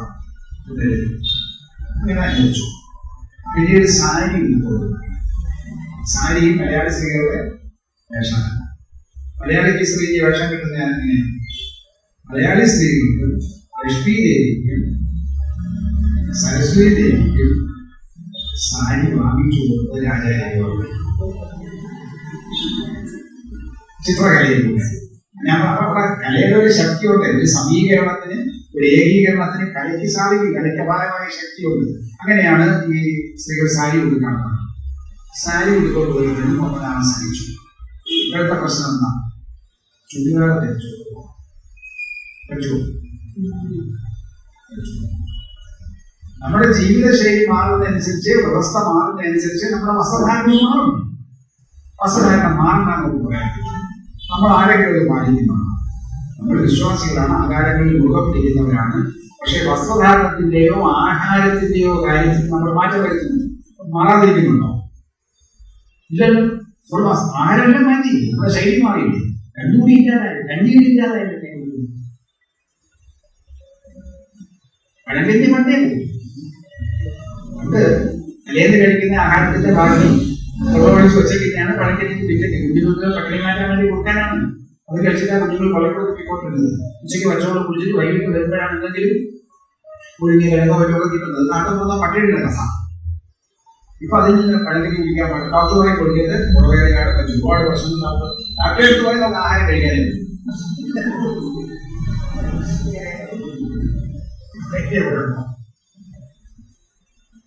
കഞ്ഞി കുടിയുണ്ടോ? അതുപോലെ കുടിക്കുന്ന ഹോട്ടലുകളിൽ കഞ്ഞി ഓർമ്മിക്കുന്നത്. പക്ഷേ ഇപ്പോഴത്തെ പുതിയ തലമുറയ്ക്ക് ഏറ്റവും ഇഷ്ടപ്പെട്ട ഭക്ഷണമായിരുന്നു മാറിയില്ലേ? ഇപ്പൊ മാറണമെന്ന് പറയാൻ പറ്റില്ല. ബാക്കി എല്ലാം മാറി. നിങ്ങൾ വസ്ത്രം ആഹാരം കഴിക്കുന്ന മാത്രം മാറണം. നിങ്ങൾ വസ്ത്രം ധരിക്കുന്ന ശൈലി മാത്രം മാറണം. അങ്ങനെ ഒന്നും മാറാതെ നിൽക്കാനെങ്കിൽ എല്ലാം മാറുകയാണ്. ബാക്കി നമ്മുടെ ജീവിതത്തിന്റെ ഭാഗമായ മറ്റെല്ലാം മാറുകയാണ്. എന്തുകൊണ്ട് ക്ഷേത്രാചാരങ്ങൾ മാറിയില്ല? നമ്മൾ ചിന്തിക്കണം. ആരെയും വെല്ലുവിളിക്കാനോ പ്രകോപനം ഉണ്ടാക്കാൻ വേണ്ടിയില്ല. ഞാൻ ചെറുത്ത വിദ്യാർത്ഥിയായിരുന്നു. വിദ്യാർത്ഥിയായതുകൊണ്ട് നമ്മുടെ സംസ്കാരത്തിന്റെ സൂചകമായ ആഹാരം, വസ്ത്രം, പാർപ്പിടം, ആരോഗ്യം, വിദ്യാഭ്യാസം, വിശ്വാസം, വിചാരം, ഭാഷ, സാഹിത്യം, കല, സഞ്ചാരം എല്ലാം മാറിയില്ലേ? ആഹാരം മാറി, വസ്ത്രം മാറി, വീട്ടിന്റെ ശൈലി മാറി. അവർക്ക് ആകാശത്ത് പാർക്കുന്നില്ല. ഒഴിച്ചുകൂടാനേ കാണപ്പെട്ടു. അവിടെ സംസ്കരിക്കാൻ പാടില്ല. ഫ്ലാറ്റുവാസികളായി. വിദ്യാഭ്യാസ ശൈലി മാറിയില്ലേ? കുടിപ്പള്ളി കൂടെ പോയില്ലേ? എഴുത്തുപള്ളി കൂടെ പോയില്ലേ? ഹൈടെക് ആയില്ലേ? ഇല്ലാതായി. ചിന്തയോ? ചിന്ത ബഹുദൂരം മുന്നോട്ട് പോയില്ലേ? ശ്രീനാരായണ സ്ഥാപനത്തിന്റെ ആ അടിത്തറയുകൊണ്ടല്ലേ നമ്മൾ ചിന്തിക്കുന്നത്. ഈ നെല്ല് വാരി ഓടലിട്ട് കഴിഞ്ഞാൽ ഇങ്ങനെ മലരാവുമല്ലോ. അതുപോലെ നമ്മൾ വിരിച്ചെടുക്കുകയല്ലേ? സഞ്ചാരം മാറും, ശൈലി മാറിയില്ലേ? അപ്പോഴതൊക്കെ നടന്നു പോകണം. നമ്മൾ നടക്കാൻ അറിയാത്ത തലമുറയാണ് ഇവിടെ സൃഷ്ടിച്ചിരിക്കുന്നത്. കുഞ്ഞുങ്ങളെ രാവിലെ വീട്ടിൽ കുളിച്ച് താഴേക്ക് 2-3 വയസ്സൊക്കെ LKG സ്കൂളിൽ ചേർത്ത് സ്കൂൾ ബസ്സിന് അപ്ലോഡ് ചെയ്യും. കമ്പ്യൂട്ടർ ഭാഷ അപ്ലോഡ് ചെയ്യും. സ്കൂളിൽ ചെല്ലുമ്പോൾ ടീച്ചറോ ആയിരം ഡൗൺലോഡ് ചെയ്യും. വൈകുന്നേരത്ത് വീണ്ടും അവിടുന്ന് അപ്ലോഡ് ചെയ്യും. വീട്ടിൽ വരുമ്പോൾ വീണ്ടും ഡൗൺലോഡ് ചെയ്ത് കുളിപ്പിക്കും, ആഹാരം കൊടുത്തു, കളിക്കാൻ സമ്മതിക്കുക. നേരെ അടുത്ത ക്ലാസ്സിൽ ടേബിളിലേക്കാണ്. എന്താണ്? ഒരു കൂട്ടം ഹോംവർക്കാണ്. ഒരു കൂട്ടം ഹോംവർക്ക്. ഇതെല്ലാം കൂടി മാതൃകാക്കുക. കുഞ്ഞിന് ഇഷ്ടപ്പെടുന്നു. കുഞ്ഞും മുത്തശ്ശിയും കൂടെ ഗുസ്തിയാണ്. കൂടെ ജയിക്കാൻ വേണ്ടി കുഞ്ഞു കരയും, അമ്മയ്ക്ക് ദേഷ്യം. അമ്മയും കുഞ്ഞും കൂടെയുള്ള വർഗസമയമായി ഞങ്ങളുടെയൊക്കെ പ്രായത്തിൽ ഞങ്ങൾ ഓടി കളിച്ചു. ഞങ്ങൾ ഒരു ട്യൂഷനില്ലായിരുന്നു, കുട്ടി പഠിപ്പിക്കാൻ ആളുമില്ലായിരുന്നു. അമ്മയ്ക്കൊക്കെ വേറെ ജോലി. അപ്പോൾ ഞങ്ങൾ തനിയെ പഠിച്ചു, കുറേയൊക്കെ പോയി, കുറേയൊക്കെ കിട്ടി, വായിച്ചു, പഠിച്ചു, നമുക്ക് പഠിച്ചു. ഞങ്ങൾക്ക് നടക്കാൻ അറിയാമായിരുന്നു, സ്വന്തം കാര്യം നിൽക്കാൻ കഴിയും. ഇപ്പോഴത്തെ കുഞ്ഞുങ്ങൾക്ക് നടക്കാനും കഴിയില്ല, സ്വന്തം കാര്യം നിൽക്കാനും കഴിയും. ഞാൻ മാനുഷികയാണ് പറഞ്ഞത്. അപ്പൊ സർവ്വത് മാറിയെങ്കിൽ ഇത് മാത്രം മാറാതെ അതിനെ ഗുരുവിന്റെ എനിക്ക് വെച്ചു. മനുഷ്യ ശരീരത്തിൽ വേദനിപ്പിച്ചുകൊണ്ട് നമ്മൾ എന്തെങ്കിലും പൂജകൾ നടത്തേണ്ടതുള്ളൂ. മനുഷ്യ ശരീരത്തെ മുറിവേൽപ്പിച്ചുകൊണ്ടുള്ള വേദന ജന്തുക്കളെ കൊല്ലാൻ പാടില്ല. പണ്ട് കോഴിവലി ഉണ്ടായിരുന്നു, ആടുവലി ഉണ്ടായിരുന്നു, അങ്ങനെയുണ്ട്. ഇപ്പൊ പ്രതീകാത്മകമായി എനിക്കിട്ടത് പ്രതീകാത്മകം. കോഴിയെ കൊണ്ട് കൊടുത്താൽ പൂശി കയറി മാർക്കറ്റിൽ കയറും. പണ്ട് ആടിനെ ബലി കൊടുക്കുമായിരുന്നു. എന്റെ നാട്ടിൽ ഞാൻ കണ്ടിട്ടുണ്ട്. കോഴിയെ കൊല്ലുന്ന ഞാൻ കണ്ടിട്ടുണ്ട്. ഒരു മാടനും മകളെന്നൊക്കെ പറഞ്ഞത് ദേവന്മാർക്ക് കൊടുക്കുന്നത്. അതാണ് ഗുരു പറഞ്ഞത്, കാണി കൂലി ദൈവം. ഈ ചോര കുടിക്കുന്ന ദേവന്മാരെ നമ്മൾ കണക്കി കുടിക്കണം. ഈ ഗുരു പറഞ്ഞതാണ്, ചോര കുടിക്കുന്ന രക്തപാനികളായ ലോകത്തിന്റെ ആളുകളുണ്ട്. കാളിക്കൂടി ദൈവങ്ങളെന്ന് അദ്ദേഹം പറഞ്ഞത്. അതൊക്കെ നമ്മൾ ഇപ്പോഴും ചോദിക്കുന്നത്. ഇപ്പൊ പ്രതീകാത്മകമായി ഈ കവളിക്കൂടി ശുക്ലത്തിൽ കയറ്റേണ്ട കാര്യമാണ്. മുതുകത്തിങ്ങനെ ഇറച്ചിക്കട ഇറച്ചി തൂക്കിട്ടോ ഇങ്ങനെ കൊടുത്ത് ആകാശത്തേക്ക് പൊക്കേണ്ട കാര്യമുള്ളൂ. അതിലേക്കാണ്ട് ഒരു ക്ഷേത്രത്തില് അങ്ങനെ പൊക്കിയ ഒരു തന്നെ കയ്യിൽ നിന്ന് വൈദ്യുതി താഴെ വീണു. വീട്ടിൽ ബാലാകാശ കമ്മീഷൻ ചോദിച്ചെന്താ, കുഞ്ഞിന് എന്തുകൊണ്ട് സുരക്ഷാ ബെൽറ്റ് കൊടുത്തില്ല, എന്തുകൊണ്ട് അവനെ അടിച്ചോടിച്ചിരിക്കാന്നല്ല. ഗുരുവാണെങ്കിൽ എന്ത് ചെയ്യുമായിരുന്നു, പച്ച മടലൂട്ടി അടിക്കും, പച്ച മടലൂട്ടി അടിക്കുമായിരുന്നു ഈ ക്രൂരകൃത്യം ചെയ്യുന്നത്. ബാലാവകാശ കമ്മീഷൻ മനുഷ്യ ശിശുക്കളുടെ അവകാശം സംരക്ഷിക്കാൻ വേണ്ടിയിട്ടാണ്. ഞാൻ പറയുന്നത് ഇതൊക്കെ ഒരു പൊതു ചർച്ചയ്ക്ക് വന്ന ഒരു പൊതു സമ്മതിയിലേക്ക് വരേണ്ട കാര്യം.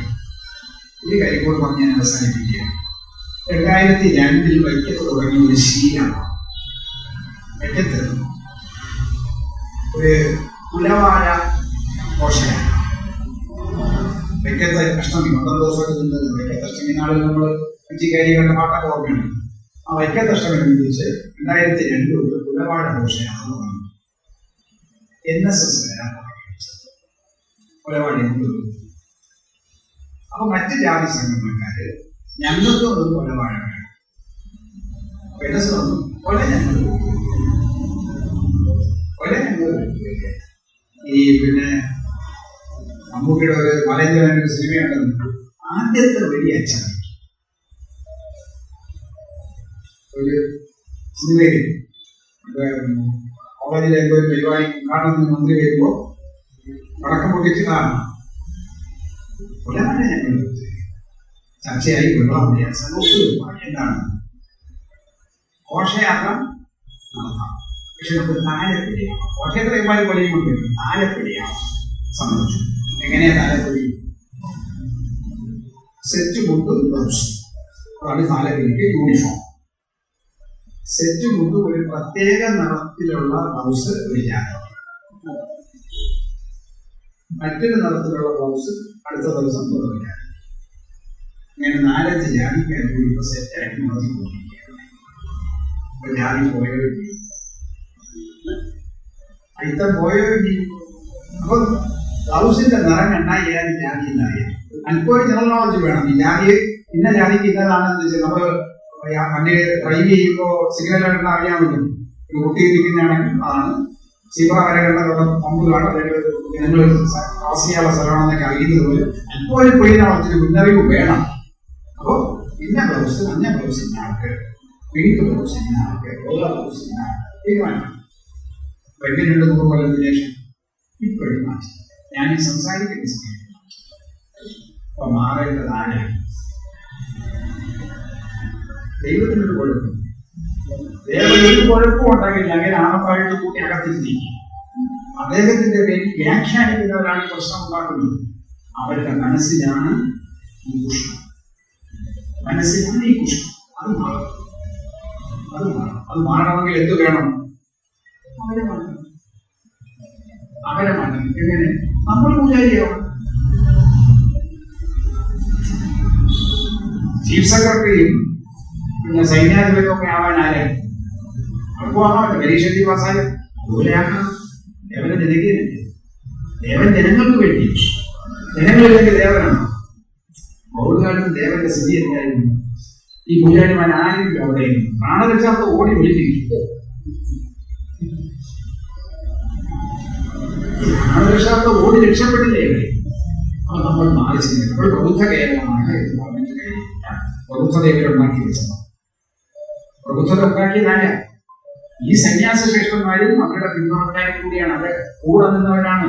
അവരാണ് നമ്മൾ ചിന്തിപ്പിക്കാൻ പ്രേരിപ്പിച്ചത്, വിവേചനത്തിനെതിരാക്കിച്ചത്, ശബ്ദിക്കാൻ നമ്മളെ പ്രേരിപ്പിച്ചത്, വിമർശിക്കാൻ നമ്മളെ സഹായിച്ചത്.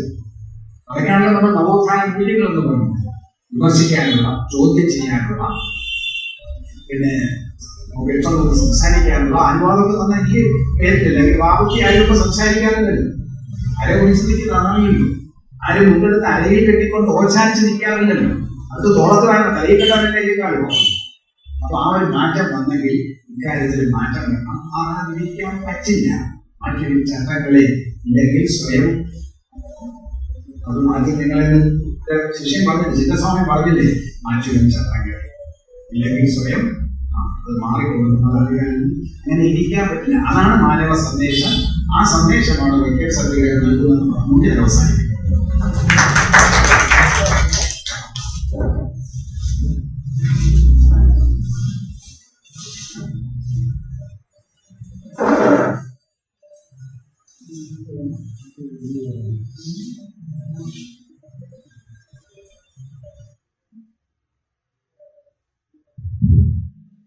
വളരെ വിജ്ഞാനപ്രദമായ ഒരു ഭാഷണമാണ് കേൾക്കുന്നത്. ഇന്നും നമ്മുടെ നാട്ടിൽ സാമൂഹിക സ്വാതന്ത്ര്യത്തിന് വേണ്ടി, ആരാധനാ സ്വാതന്ത്ര്യത്തിന് വേണ്ടി ഒരുപാട് സമരം ചെയ്ത് ഒരുപാട് ത്യാഗങ്ങളും നഷ്ടങ്ങളും സഹിച്ച ഒരു വലിയ സഞ്ചയമുണ്ട്. പക്ഷെ അതിന്റെ നല്ലൊരു ഭാഗത്തിന്റെ അതിന്റെ വഴികളെല്ലാം മാറുന്നു. ബ്രാഹ്മണരാജൻ അതിനെ വിഷമിച്ച് കിടക്കുന്നു.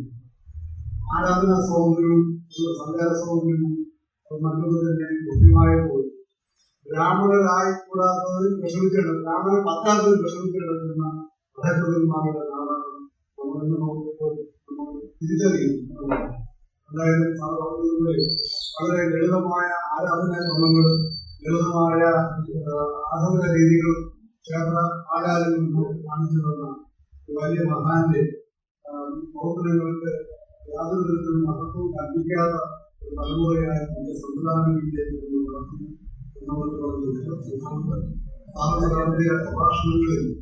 പ്രഭാഷണത്തിൽ നിന്ന് എന്തെങ്കിലും സംശയങ്ങളോ അല്ലെങ്കിൽ മറ്റെന്തെങ്കിലും ചോദ്യങ്ങളോ ചോദിക്കാനോ സൗഹൃദത്തിൽ ചോദിക്കാനോ അവസരമാണ്. എല്ലാവരെയും എല്ലാവരെയും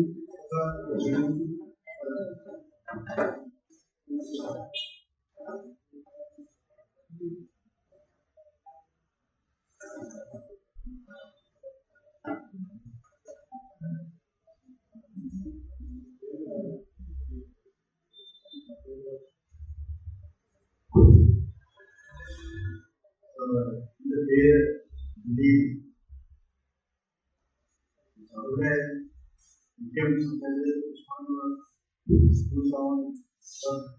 എല്ലാം പക്ഷേ ഒരു കാര്യം കുമാരനാശൻ പഴയ ശ്രീമൂലം സത്യം ചെയ്തിട്ടുള്ള അത്യുജ്വലമായ ഒരു പ്രസംഗം എന്തോ ഞാൻ പ്രതീക്ഷിക്കുന്നു.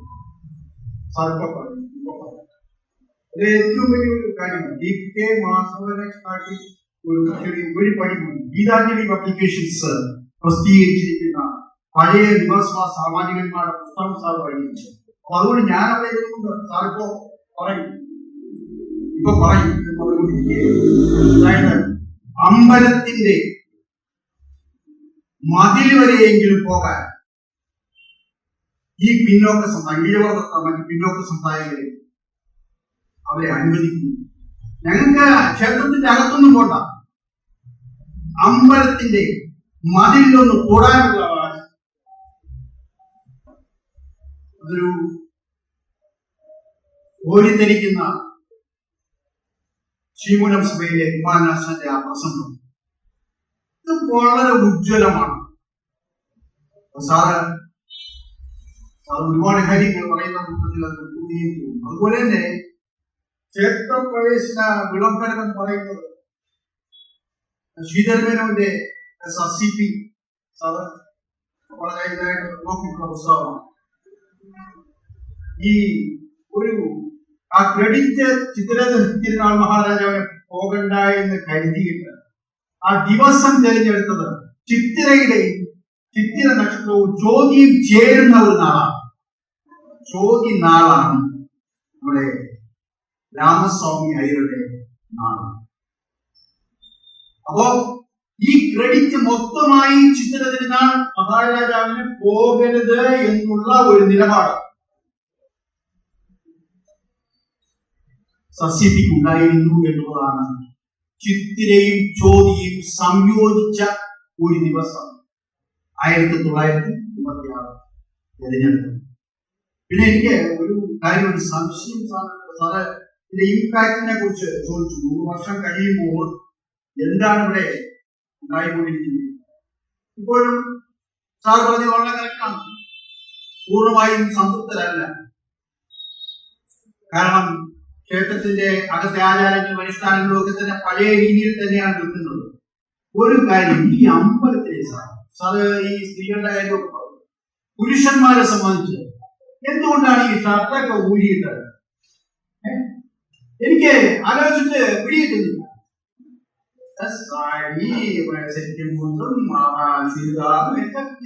പക്ഷെ എന്തിനു വേണ്ടിയാണ് ഈ പുരുഷന്റെ ഷർട്ട് അഴിക്കാൻ പറയുന്നത് അമ്പലത്തിൽ? എനിക്ക് എന്ത് മനസ്സിലാകാത്ത ഒരു ചോദ്യമാണ്. ഞാൻ എപ്പോഴും ആലോചിക്കുന്ന ഒരു ചോദ്യമാണ്. അപ്പൊ അതും അങ്ങനെ ഒരു റീസൺ ഉണ്ടെങ്കിൽ സാറിനോട് വ്യക്തമാക്കാം. ഞാൻ ഒരു ചരിത്ര വിദ്യാർത്ഥി എന്നുള്ള രീതിയിൽ